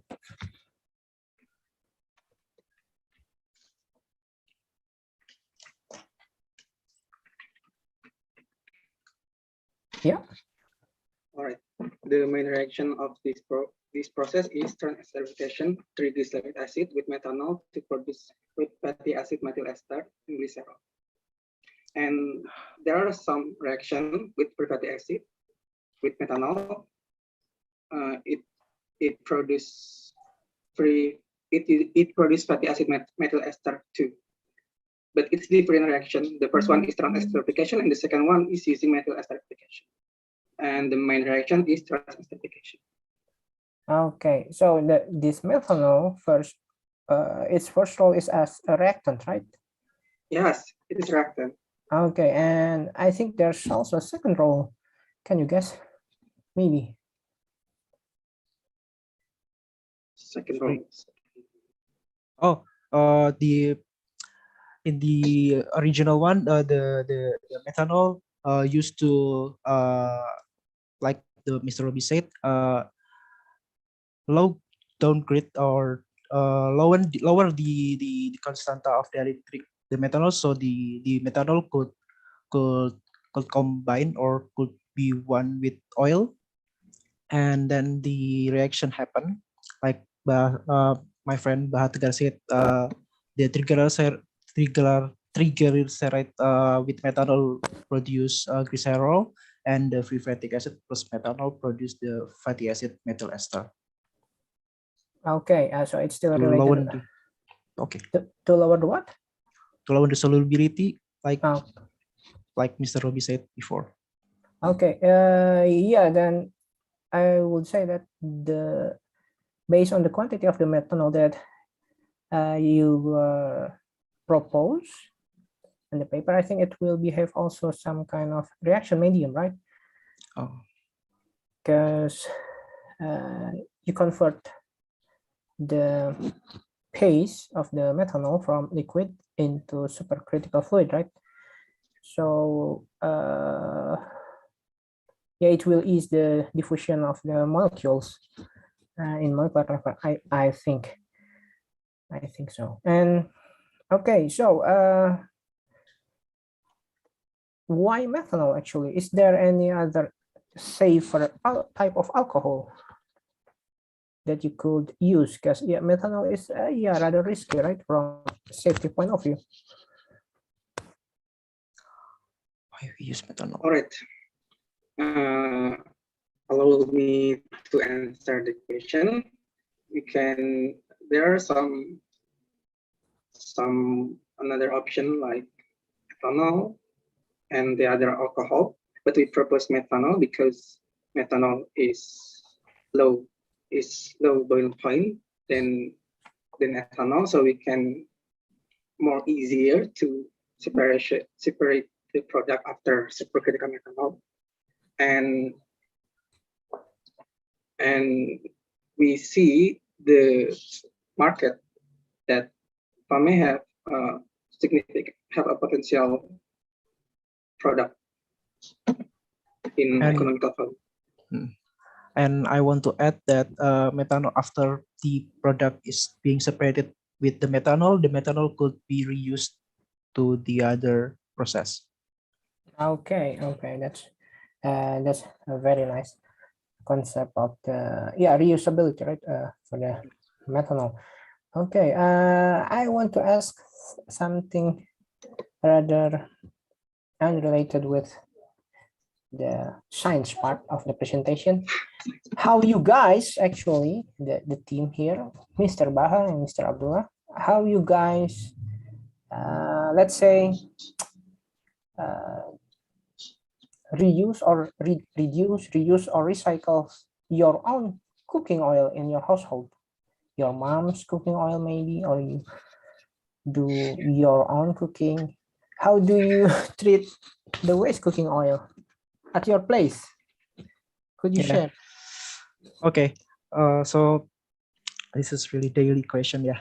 So because in my area doesn't have that really system of collection waste cooking oil, so sometimes we just in my home there is the like jerrycan. What is jerrycan in English? Jerrycan that can be Jerrycan is actually Dutch, so it's okay. Oh yeah, jerrycan.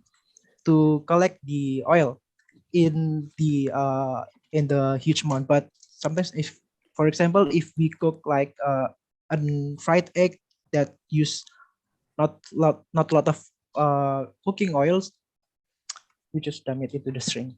Oh, you just dump it to the sink. Okay. How about Mr. Bahar?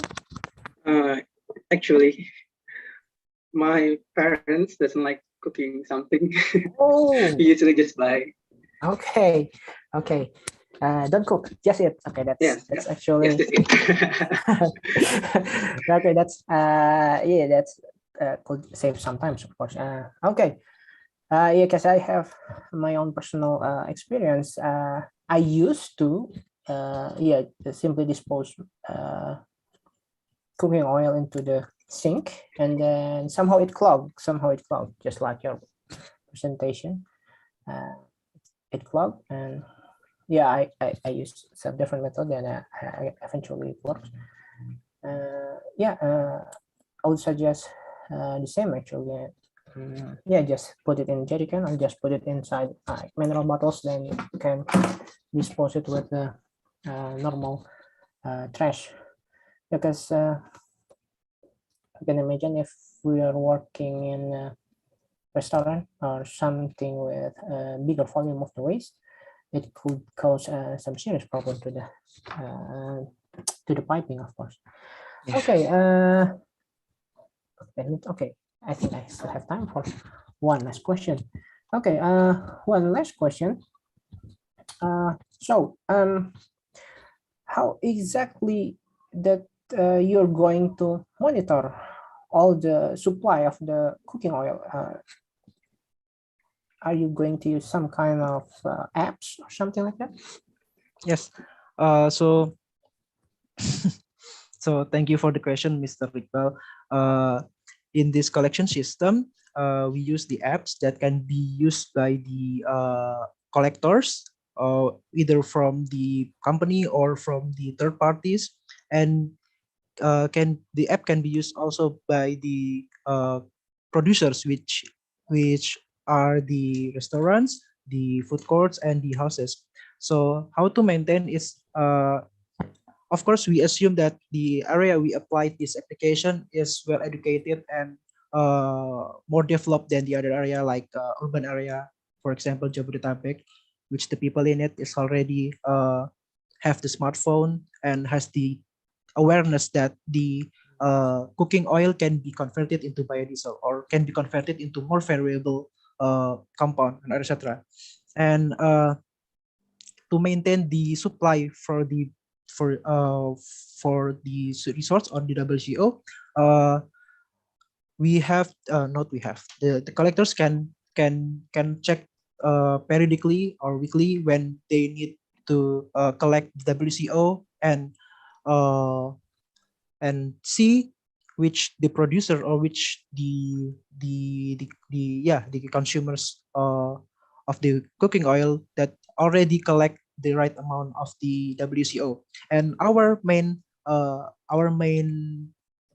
producers is the restaurant and food courts that we know that they always produce waste cooking oil because it is their business to use the waste cooking oil, and we have to socialize to them, and we have to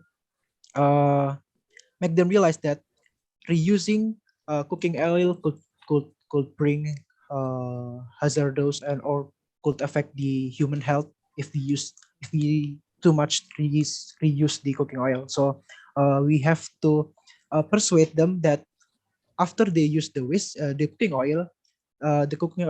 waste cooking oil could be stored or at something at jerrycan or at store tank, and then we assure them that periodically, if the amount is right, we will collect. I'm sorry, the collectors will collect the WCO. So it's all based on app and educate them. Okay, thank you for the answers. I think the time is very limited. Thank you for the question session and the discussion. Thank you. Yeah, back to you, Mark. Yeah, thank you very much for Mr. Iqbal. And the next a question from Mr. Grandprex. Okay. Am I audible? Yes, Yep. Mr. Grandprex. Okay. Play the role well. Have you played the role well? Well, let me be the judge of that. You mentioned about the machine learning in collecting the waste cooking oil. How is it the detail of your machine learning technique? Is it supervised or unsupervised machine learning?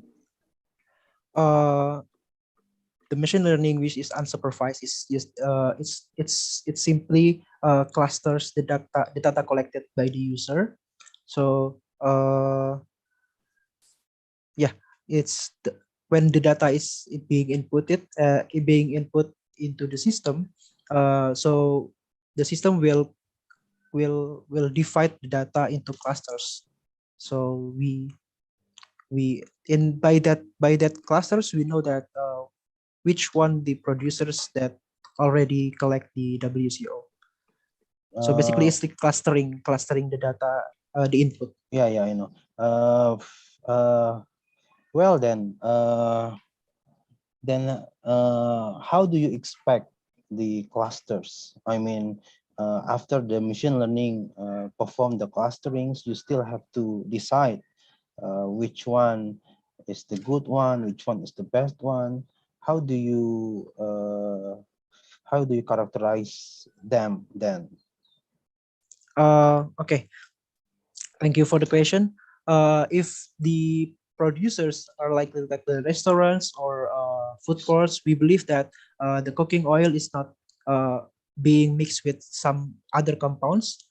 So we just have faith in the producers that they're not cheating. So if the amount is really huge amount in bigger amount like 50 liters or 20 liters, we just we doesn't need the verification that it's the right WCO. So it just after the being clustered by the volume, it's just goes to the recommendation location. So just the collection can pick up the WCO. But if the WCO collected is less than 1 liter, it has, because it's really a huge amount, like houses, like we can assure the quality of WCO collected because it's really a lot, like a lot data, right? So if the 1 liter is less 1 liter, we need the user or the house, we need the the moms in house to input the data of the mass of the WCO. For example, like we give them the bottle, the 1 liter bottle, and so the bottle is already fixed, the mass of the bottle is already fixed, and they need to wait the WCO collected first, and then So in your machine learning, you only input the volume parameter, only one parameter. According to the user. So different user, different input parameter. Like if that is a restaurant or other business, doesn't need to input other data. But if like it's a house or housing area, it needs to input the additional data like mass of the WCO collected. Because so I mean only the mass and only the volume. Yeah. And then how do you expect the clusters? I mean the clusters that your machine learning have divided. So your machine learning will divide the clusters based on the volume and on the mass. Yep, only by the volume. But I think you should add other parameters such as quality. You can begin with the viscosity or with the density or with the color. So it will be many data, but that's why you use the machine learning, right? Okay. Thank you for the input, Mr. Renrix. Okay, and then regarding your biodiesel. Why biodiesel? Why not green diesel? Do you know what is the difference between biodiesel and green diesel? I've heard this. But how you want to answer?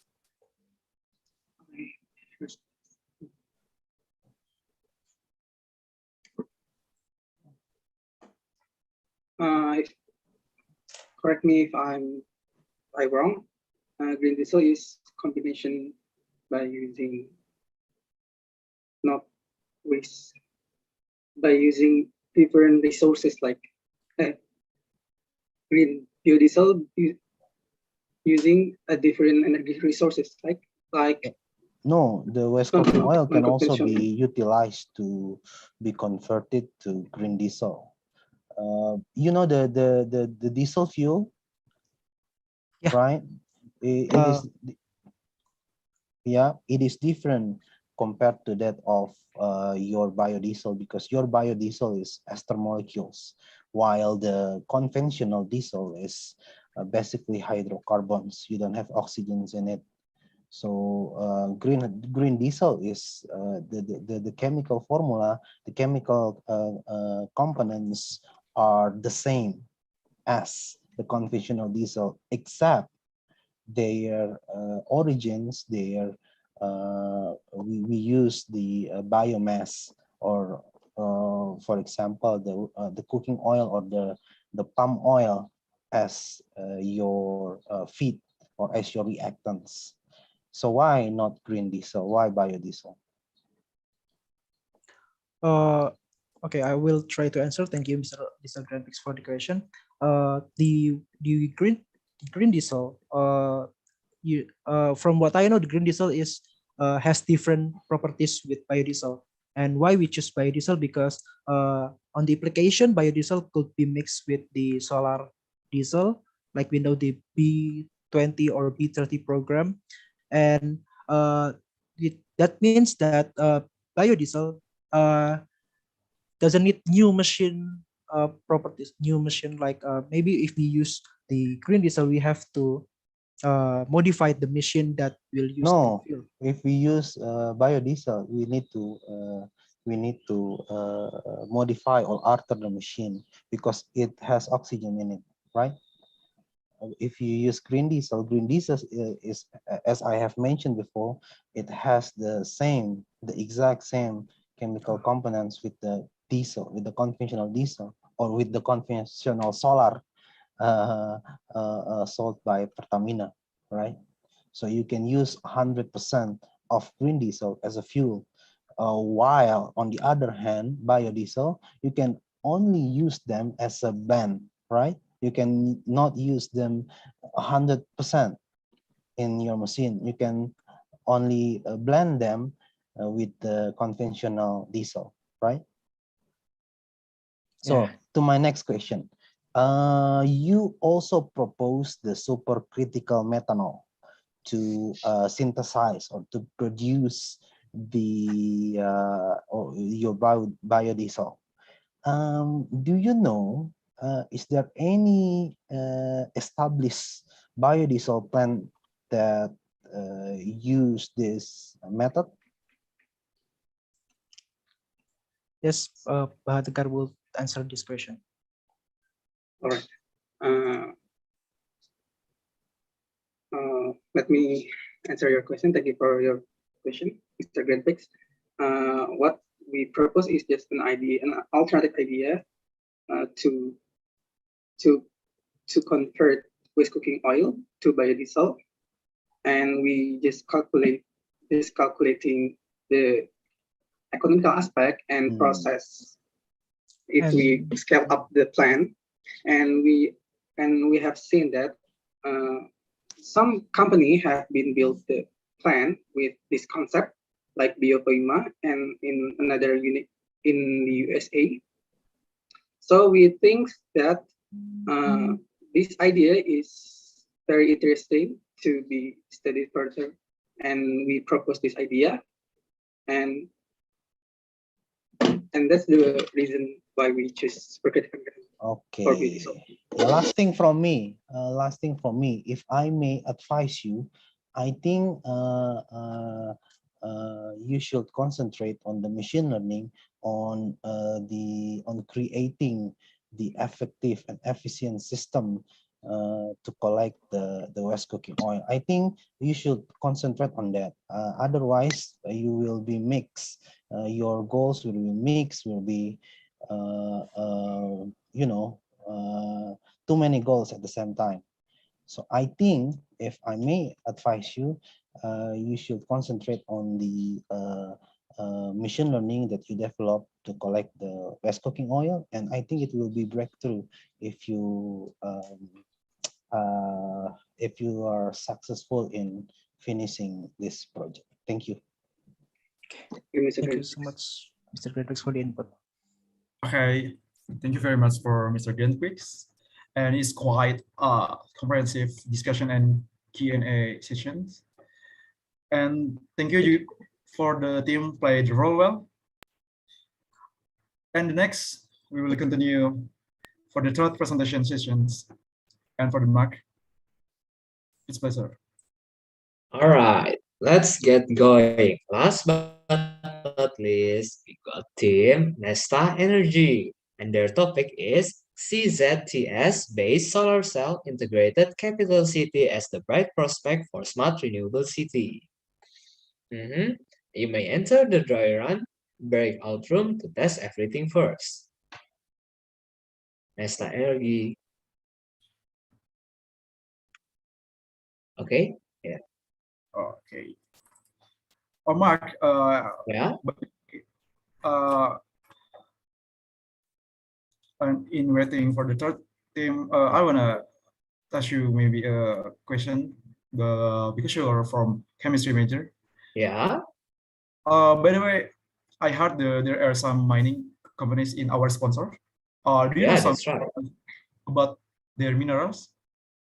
Yeah, I think I remember one of them. It is, I think, about tins, that is a stannum, yeah, the one that we use to solder cable. Yeah. In the past, they use tins metal to use like their button, yeah. Like in Napoleon era, the French army, they use tins as their button. And in cold temperature, tins can change their phase from alpha phase to beta phase. And one of the phase is quite crumbly. Therefore, the Napoleon army cannot use their cloth properly. Therefore, they lose the war. So that's one interesting fact about changing phase, the phase dependent of temperature. And their operation is about is in Bangka Belitung Island, yeah. If you remember in their promotional video, and that's also the same background that's used to film Laskar Pelangi novel from Andrea Hirata. So I think it's quite interesting how some minerals can be can have a lot of story and quite a cultural background for some culture in Indonesia. I think it's quite interesting. Oh, it's very nice. Mark is like new information for us. Thank you very much, Mark. Yeah. And for the third team? Yeah, I think they're talking about solar cell. Oh. Wow. So I think they add energy, right, Mark? Yeah, I think they add something to the ordinary solar cell, so it becomes more efficient, maybe. Like for example, myself, I don't know what does CZTS stands for. So I'm quite intrigued about their presentation after this. Yeah, right. Okay, like we are writing them for presentation. It seems like okay. Yeah, they're back. Nesta Energy, it's your time to shine. Okay, let's go.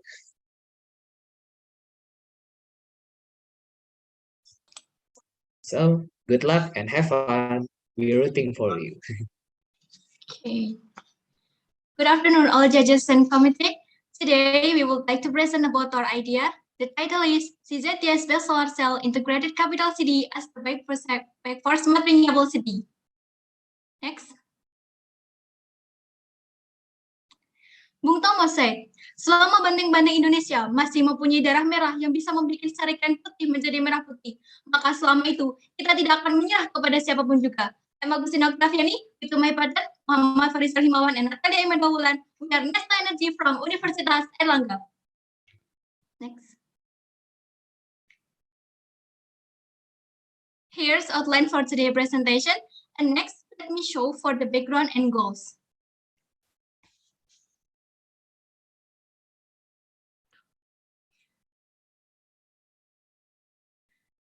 NASA statement that the coastal cities will experience the risk of significant flooding.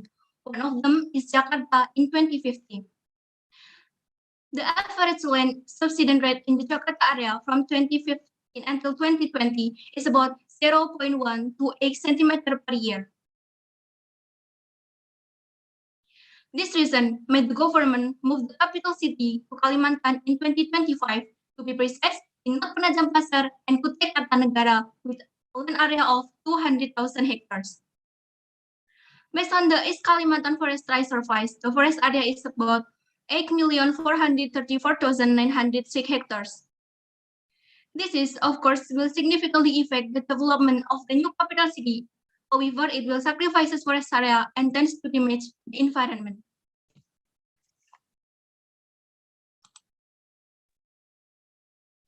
Solar power is the key to aligning and achieving our goals to develop the smart renewable city.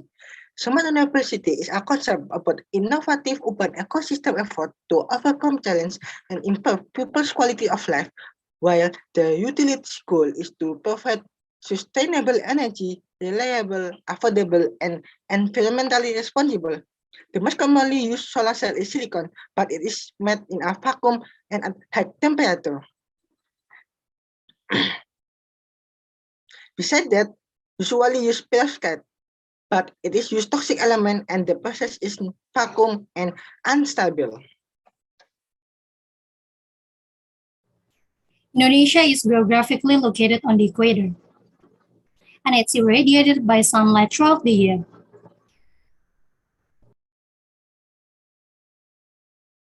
Indonesia's mining is very abundant, especially CZTS elements.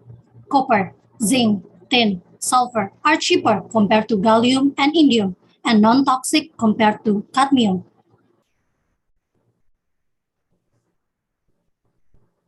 CZTS has an almost optimal band gap value, which is 1.4 until 1.6 electron volt, and the absorption coefficient of more than 104 per centimeter.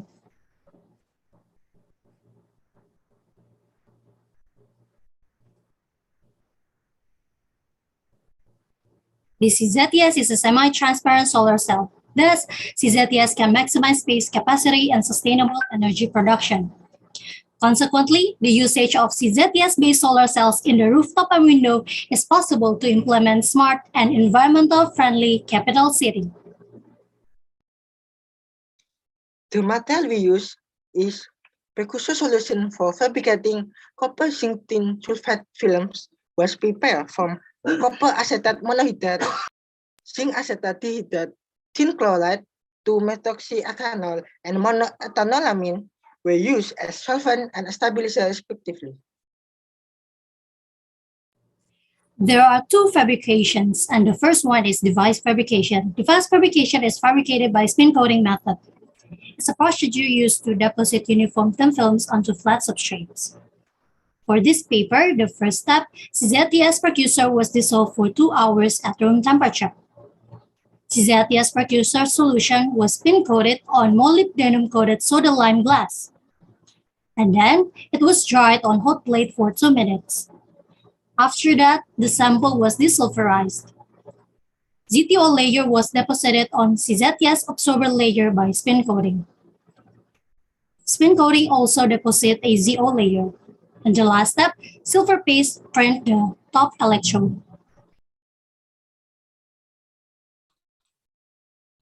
The second fabrication is for window solar cell. CZTS precursor solution was Stir overnight at room temperature to obtain a salt gel. The precursor solution obtained was dropped on molybdenum substrate and then annealed for 10 minutes from 0 to 520 degrees Celsius. The sample allowed to cool, then a second layer of precursor solution was deposited and annealed using the same method. The cadmium sulfide layer, as N-type, was deposited with chemical bud deposition. Intrinsic zinc oxide as the electrode window layer was deposited using sputtering. Meanwhile, aluminum dot zinc and oxide, or AZO, as the top transparent conductive oxide was deposited by sputtering method. Then, the device was obtained by evaporation of the aluminum lattice. Next.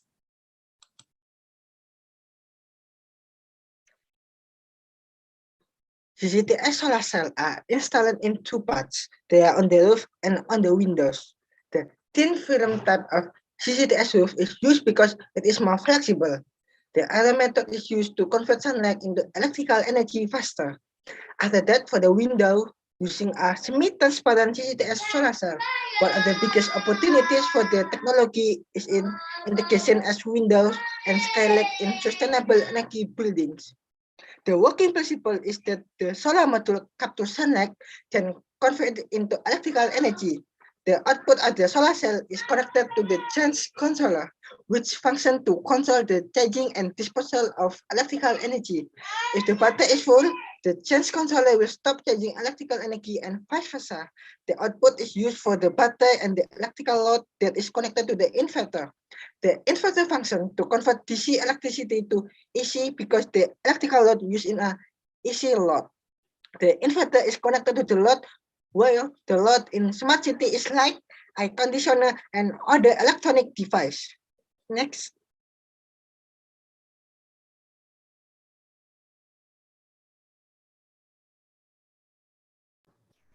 Here we're gonna explain the results. CZTS solar cell has a thickness of approximately 0.8 micrometer. The total thickness of zinc sulfide and CZTS is around 1.3 micrometer. And then CZTS is imaged under SEM. As a result, there are small grains on the CZTS surface. It happens because of instability of its sober layer while annealing process. Then we can see the graph on the upper right side here, the upper right side. The optimum thickness of the ZTO buffer layer was analyzed by profilometer analysis. And by the graph, we could see the thickness is about 50 until 60 nanometer. On the lower right side here, the four graphs here are the top-plot characteristic of ZTO buffer layer with different compositions.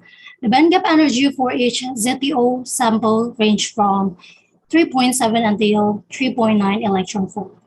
The potential for the formation of electron hole pairs will be greater as a large bandgap.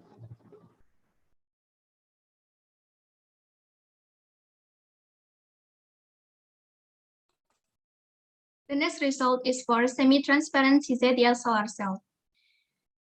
For the left figure is SEM, so the cross-sectional SEM image of CZTS transparent. From the figure, we know that the morphology and appearance of the active layer as well as grain dimension and material compactness. The presence of precursor solution and potassium chloride makes the granule in the material well distributed and there are no holes or cracks. And then for the right graph is XRD pattern with CZTS and FTO peaks label. From the XRD pattern, we know that the material quality is very good, presenting sharp peaks and no secondary paths detected. Next.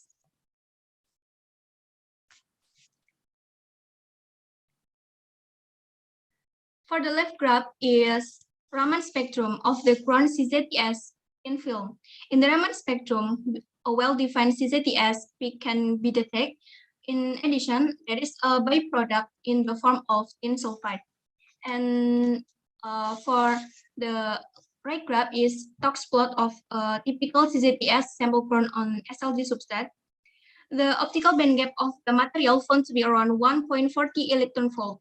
The drop casting method has been proved to be effective in sound an efficiency increase of plus 11% semi-transparent of solar cell, having maximum efficiency 12.6%. Next.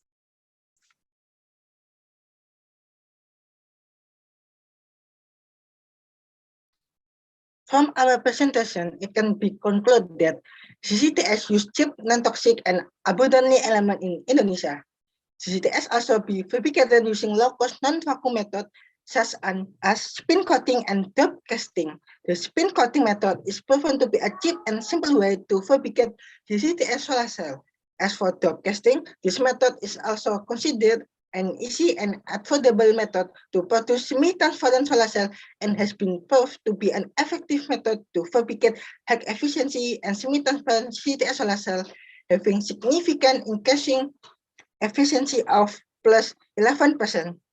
CCTS solar cells are suitable to be integrated on the roof of the building using a thin film array model. It is more flexible and able to convert electricity quickly.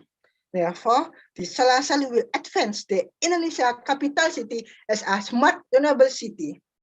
Next.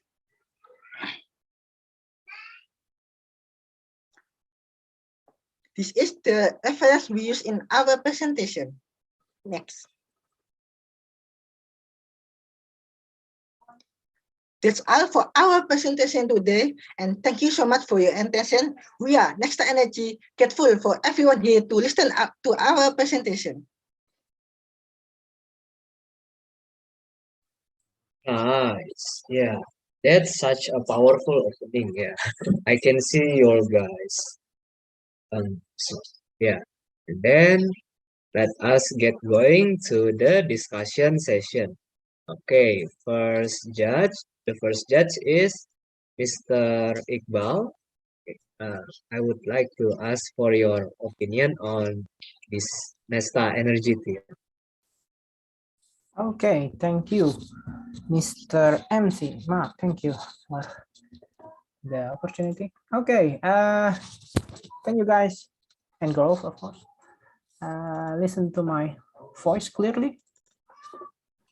Yes, it's clear. Yes. Okay, thank you for the confirmation. Thank you for the presentation.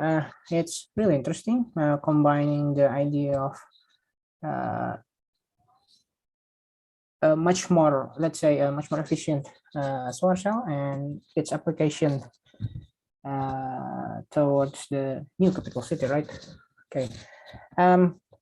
Related with its application on the as a windows, right? First as a windows, and the second one is as a roof tile, right? Or is it as a whole block of roof, or you want to assemble just like roof tile, just like the thing, you know, small parts assembled in specific patterns? Do you have any suggestion maybe for the installation of the solar cell? Are you going to put a single block of solar cell, a really wide one, or combining smaller part of solar cells, just like regular roof tile? Let me answer. So for the solar cell, we have two types, one for the rooftop and one for the window. So it's different. Yeah, for my question is, for the rooftop, are you going to install it as one block of roof, or are you going to assemble it just like roof tiles, just like people assemble genteng, right? Do you get my question? Oh, you couldn't see my hands. Okay. Or it doesn't matter for you?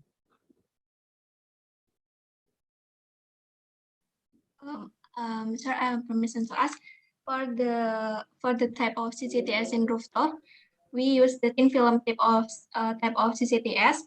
So it will in array method. It's used to convert sunlight into electric energy faster. So. Oh, okay. Okay, now how about the windows? Because yeah, normally we use glasses, right, for windows. And yeah, each building, of course, has its own specific size for windows. So what do you think? Is it okay if, let's say, the people installing the the solar cell, to cut your solar cell into smaller size without affecting its performance, because they have to adjust to the size of the frame, let's say.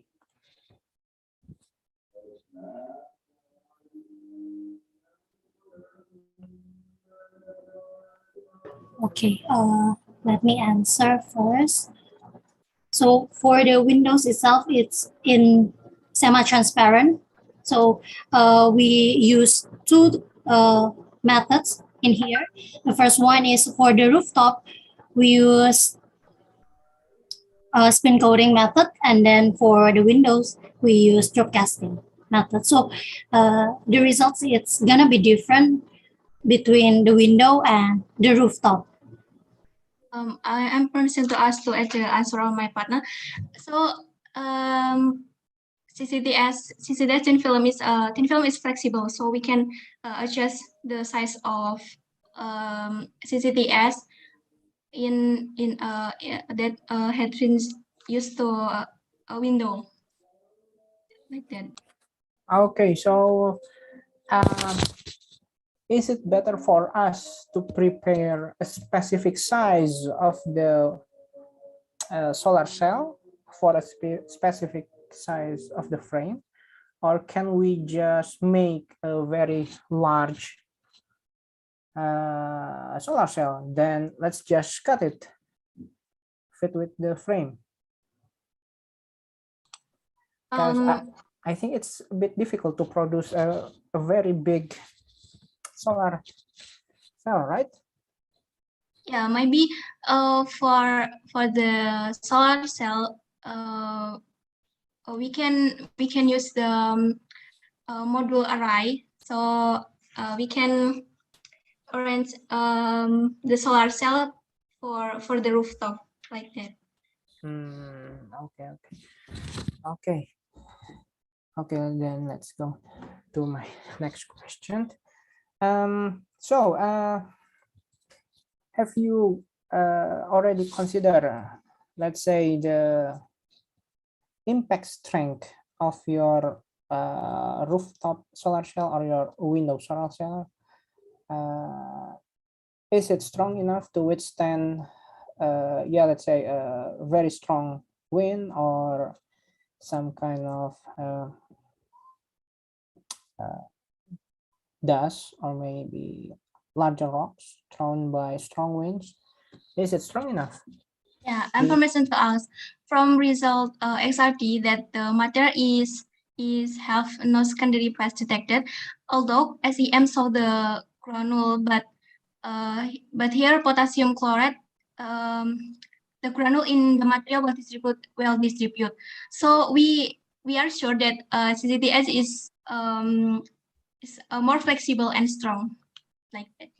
Okay, because here in my housing area, let's say it's rather unsafe for us to install any solar cell, because we have a lot of cats in this area, and they tend to jump from roof to roof, and it's gonna be a bad idea to install a solar cell here, because you don't want to have your solar cell scratched by unwanted means, right? Okay, my next question is, have you considered the possibility of acidic rain maybe for this application? Maybe, just maybe, then you have some low pH exposed to your solar cells. Is there any evaluation about that?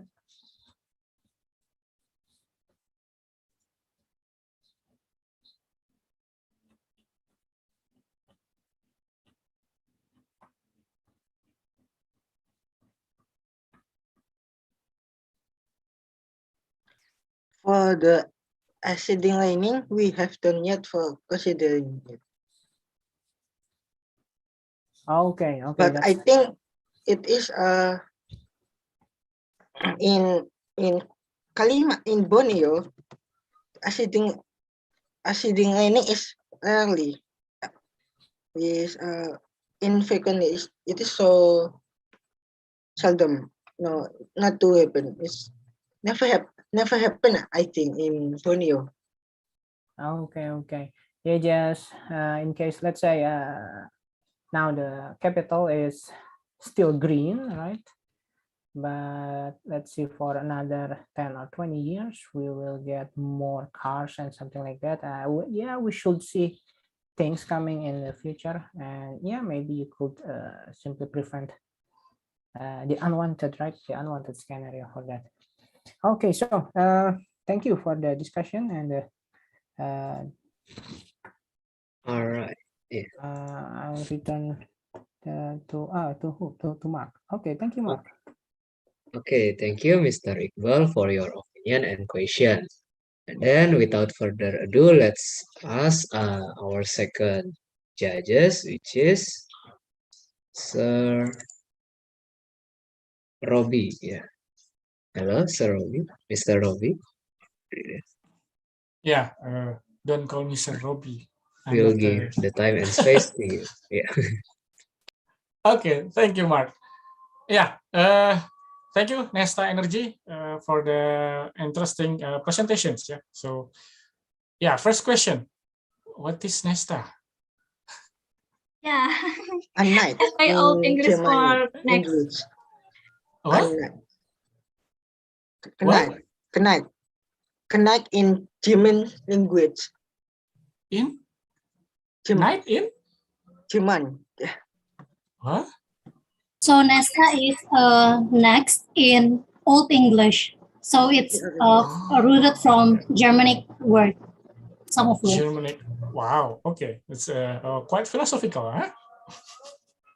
Okay, so yeah, very interesting. Yeah. So, but I gotta admit that yeah, I'm not an expert in solar cell. So, so the general question would be, so what is how is your solar cell compared to the one that's already commercially available? What parameters usually used to give explanation that this is a good solar cell or not? Yeah, I only see the tau plot. What's it? Tau plot, yeah. So how is it when you compare to the commercially available solar cell? The difference from common use solar cell is our solar cell is fabrication using a easy and cheap method, not like silicon solar cell who use in a high temperature and deep liquid method. And then our material is safe and non-toxic, not like perovskite solar cell who use lead element that is toxic element. And our solar cell can be recycling, not like silicon solar cell who what is hard to recycling. Okay, so how about that's the environmental aspect, yeah. So it's less toxic. It's should be cheaper, I guess. Yeah, and then yes, it is cheap. how about the performance?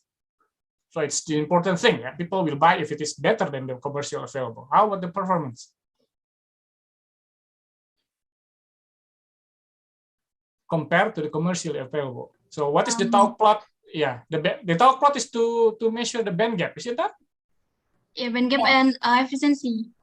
Yeah. Okay, and then how is it compared to the commercially available one?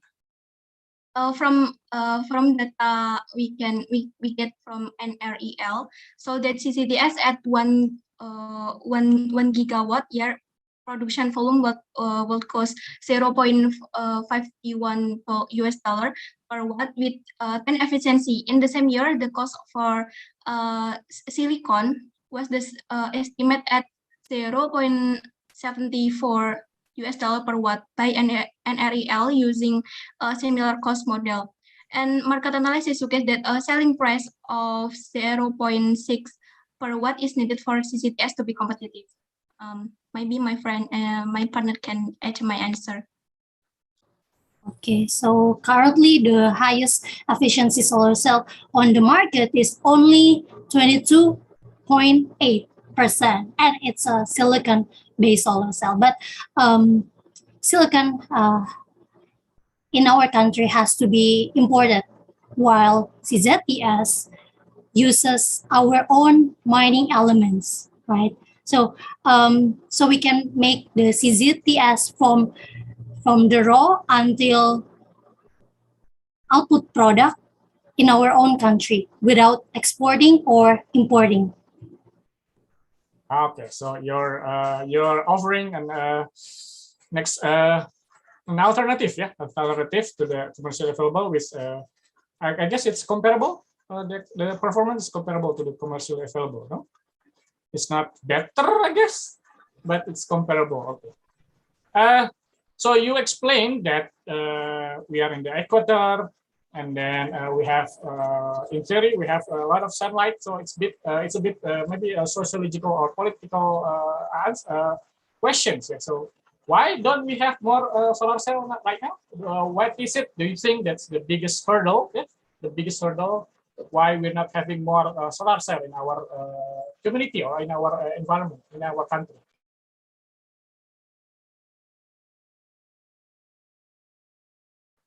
Is it clear, my question? Is it clear? Because in the market is silicon solar cell is they play the big market. So, but we have to import silicon from the other countries. So that's why our government also depend on oil and gas rather than the solar cell itself. So you're saying, okay, sorry, okay. Okay, yeah, I guess I get there. So we are, because I was wondering whether we have doing any research about why we're not having more solar cells in our environment, in our community compared to the fuel cell. Maybe about importing, I guess it should be. Does it have something to do with the price? Do you know what's the price? Have you ever do the research doing using the electricity from solar cell and compared to the PLN from our energy company?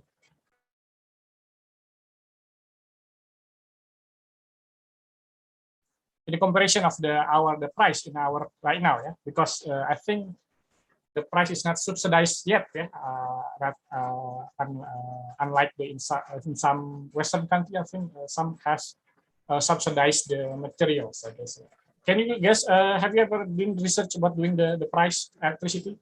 Yeah, I permission to ask.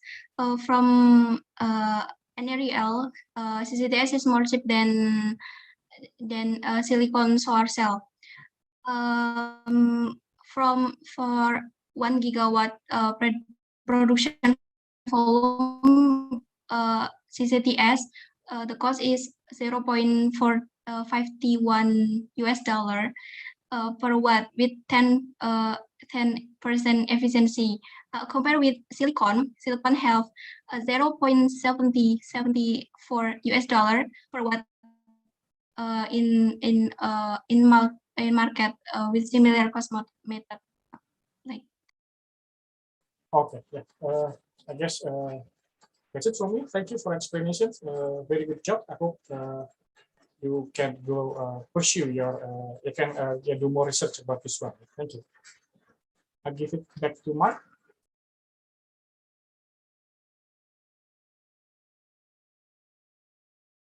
Right. All right. Thank you, Sir Robbie. Okay, Mr. Robbie. Now let's go to our last but not least judge, that is. Are you here? Okay. Hello. Yeah, Mr. Hendricks. Okay. Thank you, Man. For the Nesta team, I'm a little confused. You presented the methodology, the results, and discussion you displayed some data on XRD patterns on same image. Were they your experiment, the result of your experiments, or were they the literature surveys?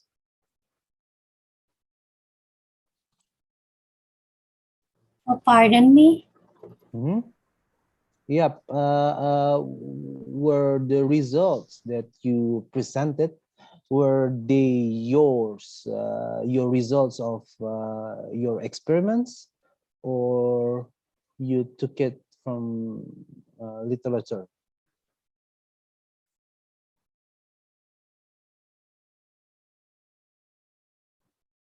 You presented some images, XRD patterns, Permission to ask for the result. It is literature review for secondary data. Yeah, so from previous research. Okay, so because in your presentation, I did not see any citation on the previous reports that publish those results. So please consider you have to cite, you have to give citations to those data. Okay, and then you only presented the characterizations. How about the performance? I did not see any performance on your presentation. Let me answer this. Semi-transparent CZTS, because our CZTS is semi-transparent also, it can maximize space capacity and sustainable energy production by getting maximum sun exposure. And then CZTS with spin coating method and broadcasting method can increase energy efficiency by 11%. So the existing CZTS efficiency right now is 12.6%, but with these two methods, it can be 12.8% plus 11%. So what is the difference between the existing ZZTS with the one that you presented?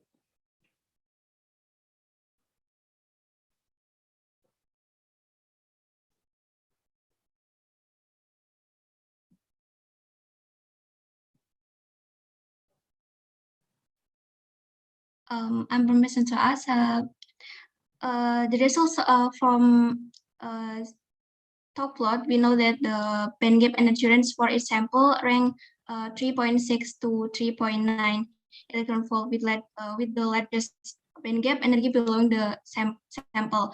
By having such a large band gap, the potential for the formation of electron hole pair in the absorbing layer will be greater. Like that. Yeah, so what is the difference in terms of the synthesis?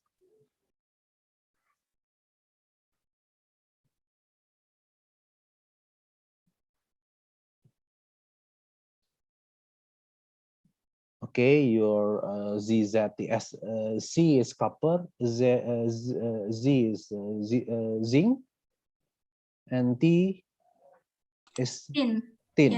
Yeah. Okay. Okay, you may have better performance. You may have lower band gap, which is in the feasible range, right? But what is the difference? What is the difference in terms of synthesis that makes such a huge difference? Yeah, permission to ask. From CCTS until now use the vacuum method. Vacuum method is used highest temperature and highest energy. So that because we propose the method spin coating and broadcasting for fabrication CCTS.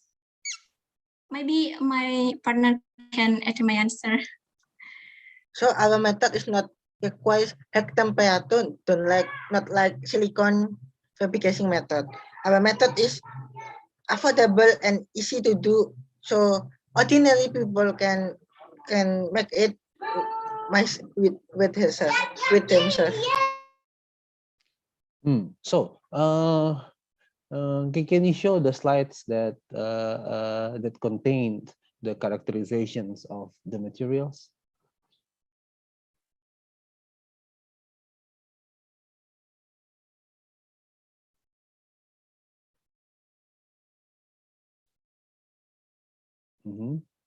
No, the characterizations, not the methodologies.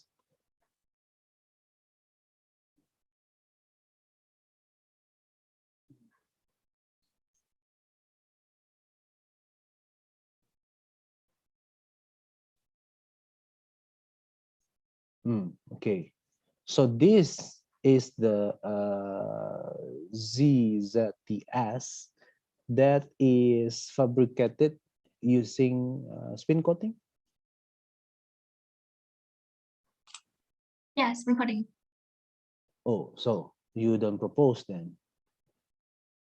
You took it from the literature, so you don't propose the spin coating. Actually, the method you mentioned that your team proposes the spin coating method that result in a more effective or more efficient ZZTS.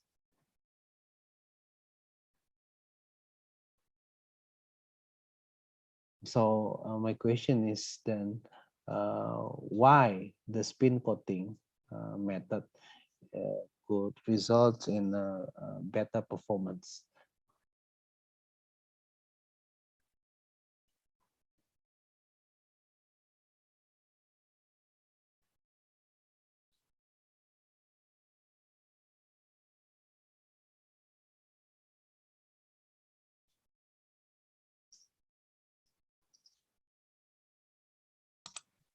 Yeah, better performance because this method is a non-vacuum. Yeah, non-vacuum, not use the highest energy and not use the highest temperature. So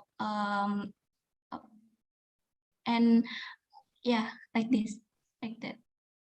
No, I mean in terms of the physical-chemical properties of the materials or the structure of the materials, what is different? I'm not sure. Please enlighten me. What is different in these materials that could result in significantly higher performance? I don't see the connection. Okay, the fabrication method is different. This is non-vacuum. This is using a spin coating, and then voila, it results in a better performance. But I don't see the connection. I don't see the why.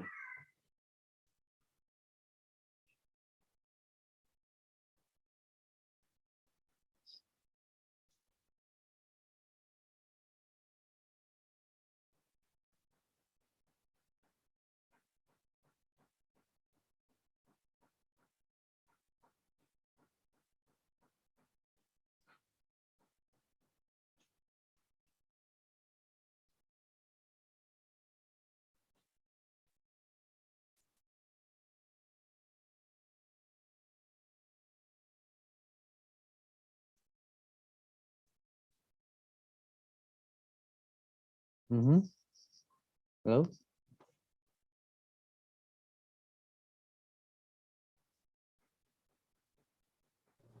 Let me answer this.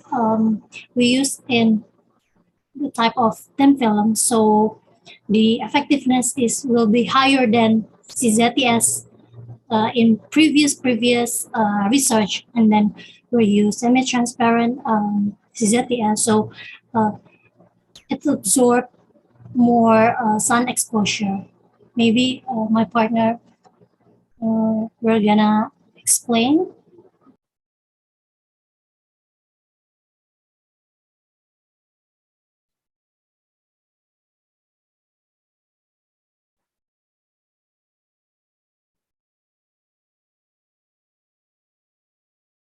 Yes, I think so.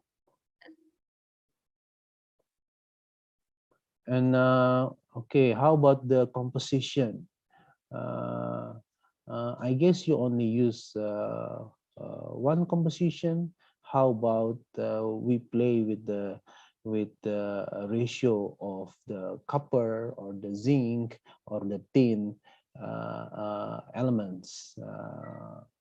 Could we more increase, or could we optimize the performance by by fine tuning the compositions?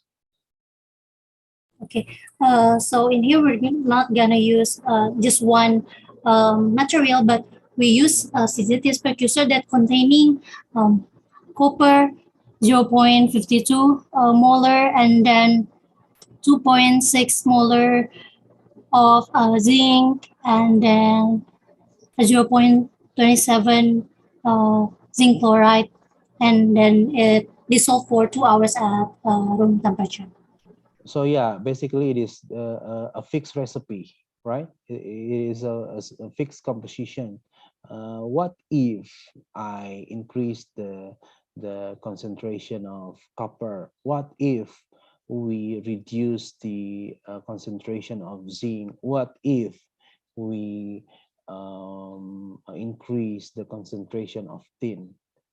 Could we get some correlation? And I think this will be my last question.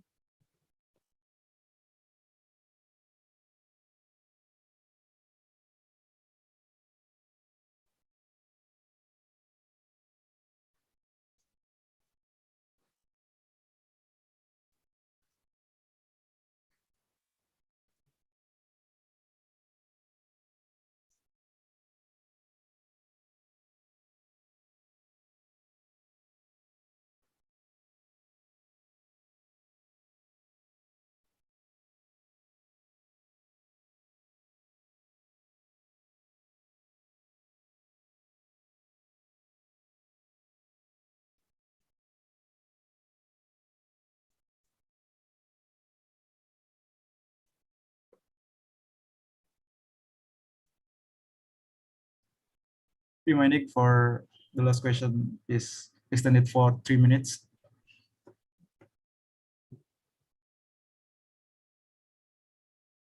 Yeah, I'm still waiting. And this is the last extended time. Thank you.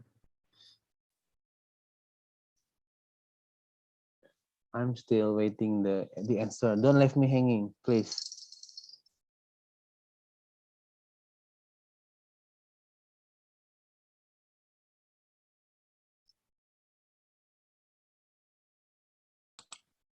Yeah, I'm sorry. From previous research is fixed recipe. So to this research. So yeah, this is a fixed recipe from previous research. Yeah. Okay, then I think that's all from me. I give it back to the MC. Thank you. All right. Yeah, thank you, sir, Mr. Grand Prix for the question. Yeah, I think it's quite deep. Yeah, the question since the participant need a lot of time to think about the answer. But overall, I think this one is quite an interesting discovery. Yeah, for us. Yeah, Yeah. that is very interesting for us actually. Okay. Okay, and then next. Okay. Yeah. Yep. With Nesta Energy final presentation, we mark the end of this leg of the competitions. We would like to express our gratitude to all the finalists for their hard work and the judges as for judging and scoring the presentations. Perhaps some closing remarks from the judges, maybe from Mr. Robbie first. Any word? Okay, yeah. Mau belum ya video? Okay, yeah. First of all, I would like to say thank you for the committee. You're doing a very good job, I guess, doing all this hard work to be. I think is it the first in pace? Yeah, yeah. Yeah, Good this job. one is Congratulations for the committee. And then I was also try to say congratulations to the participants. Yeah, you guys make me proud, yeah, with all your wild and brilliant and fascinating ideas. Yeah, I'm quite fascinated by that. Yeah, so please keep the good work. Yeah? Please be curious, keep curious, and then keep imagining new things. Yeah, sometimes for us, yeah, the older generations already quite doing some things in science.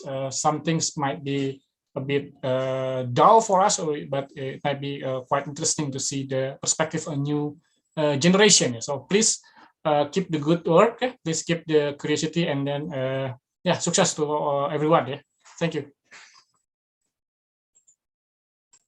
Okay, thank you very much, Mr. Robi. And the next close word from Mr. Iqbal. It's pleasure of the time. Okay, thank you for the time, Mr. MC, Mr. Mark, and Mr. Agi. Okay, yeah, first of all, same with Mr. Robi, I would like to thank you for the opportunity from the committee. Yeah, it's an honor for me to be part of the INPACE for the ACS Student Chapter Institute Technology Bandung as part of the judge team. It's a nice experience for me, and yeah, I would like to congratulate first, of course, the committee again, and next, of course, the participant. It's really nice to have new idea presented from younger generation point of view. How you guys actually and girls see the opportunity in developing science and engineering to solve yeah, current problems related with yeah, all of you talk about energy, right? But that's not the only scope of the yeah, of the INPACE competition. Yeah, for the last, I would like to wish the best of luck for everyone for your future works, and stay healthy, of course, and don't forget to stay happy. Thank you. Back to you, Mark and Hagi. Thank you very much for the closing word from Mr. Iqbal. In the next last from Mr. Grandprix. Yeah, thank you, Hagi and Mark. I would like to say thank you. I would like to acknowledge the committee that have worked hard to make or to hold this event. I hope this is not the first, but your organization, your event will be sustainable. This is not the first, I believe, and there will be the second, the third, and so on to the infinity. And then to the participants and to all the students, I would like to say congratulations. It's always happy to see the young minds with a bright future. I believe this is not the final point. This is just the beginning of another beginning of your long time, of your long life to go. And I would like to close my statements with quoting the great Abraham Lincoln: the best way to predict your future is to create it. So may your life be the masterpiece of your work, and long live and prosper. I hope the best of you.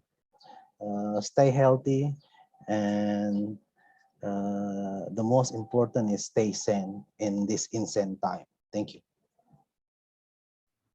Thank you, Mr. Gunfix. All right, thank you for the remarks, dear judges. We hope that every participant and every viewer gets something new out of this session. And now the committee would like to give a little appreciation to our judges, and we would like to ask the president of ACS ITB to present the appreciation to our dear judges.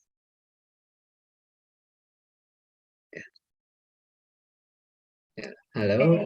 Okay. Hello, thank you, Mark. All right. For the documentation, who will lead?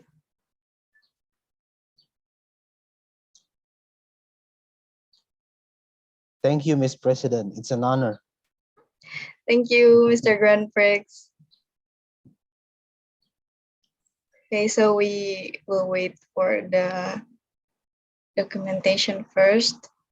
I'm here. Okay.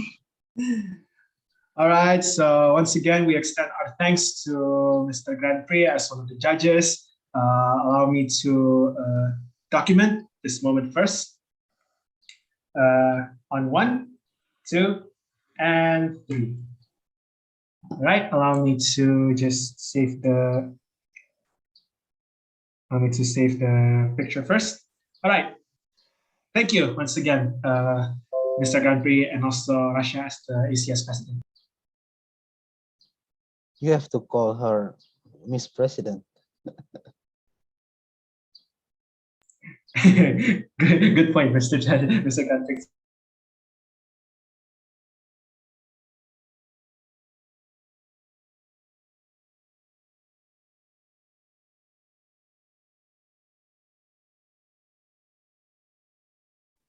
Okay, for the next judge, for Mr. Iqbal.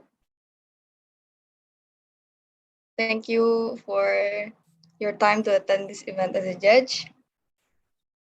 Okay, JJ can lead the documentation again. All right, once again, we extend our thanks on behalf of the committee to Sir Iqbal as one of the judges. Allow me to document this moment on 1, 2, and 3. Right, allow me to save the picture. Thank you once again, everyone. You are very welcome. Okay, last but not least, for Mr. Robbie, thank you. We are grateful to have you as a part of our event. JJ can lead the documentation again. All right, allow me to spotlight Mr. Robbie first, just to make things a little easier. Once again, we extend our thanks to last but not least to Mr. Robbie as one of our dear judges. Allow me to document this moment on 1, 2, and 3. Right, allow me to just save the picture in a bit. Thank you once again, everyone.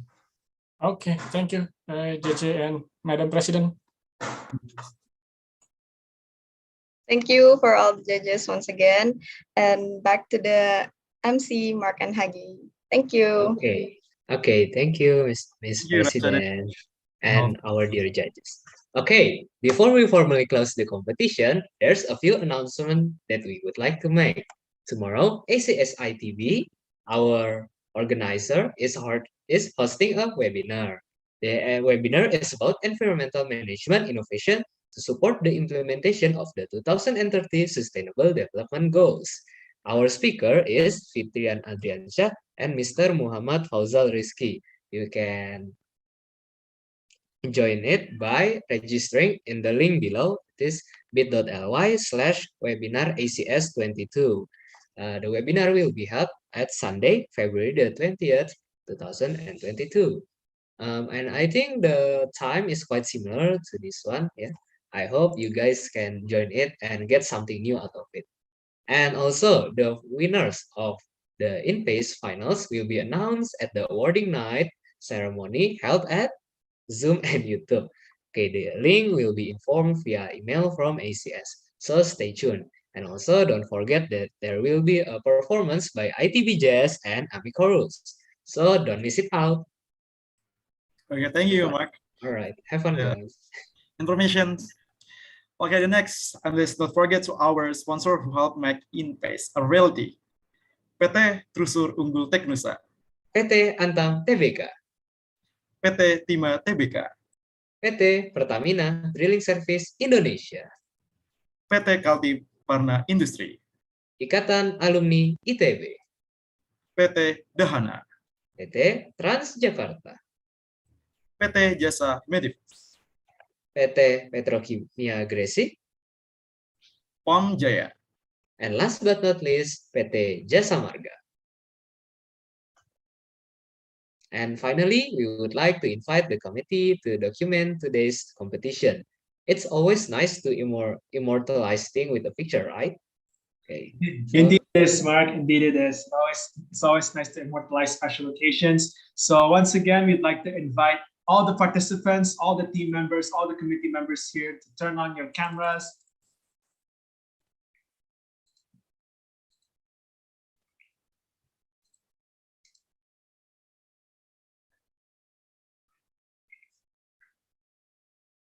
All righty.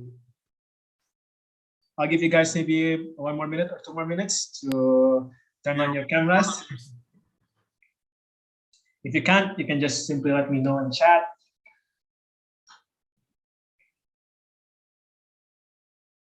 Once again, thank you so much to all the participants for your hard work. Know that your research is not in vain. You guys got a lot of good experience out of it, and perhaps maybe in the future, you guys can help to make a bigger impact in the world. Once again, I request everyone, as many people as you can, to open up the cameras because we are going to start taking a few pictures. All right, first picture of the day. On 1, 2, and 3. All right, let me just save the picture in a bit. Right, one more picture. You guys can change your pose if you want. On 1, 2, and 3. Okay, thank you once again to everybody for your diligent participation. Have an excellent rest of your day. Thank you, JJ, for the. Okay, see you. Okay, thank you. And with that, the INPACE final presentation comes to a close. My name is Hagi. And my name is Mark. Thank you once again to all the participants, viewers, and the judges for joining this final presentation. Feel free to check out ACS ITB on IG or contact us for more info on our activities. Last word, have an excellent rest of your day. See you in the next event. All right, thank you, guys. See you, everyone. Thank you, everyone. Congratulations. Yeah.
Ini udah aman nggak sih?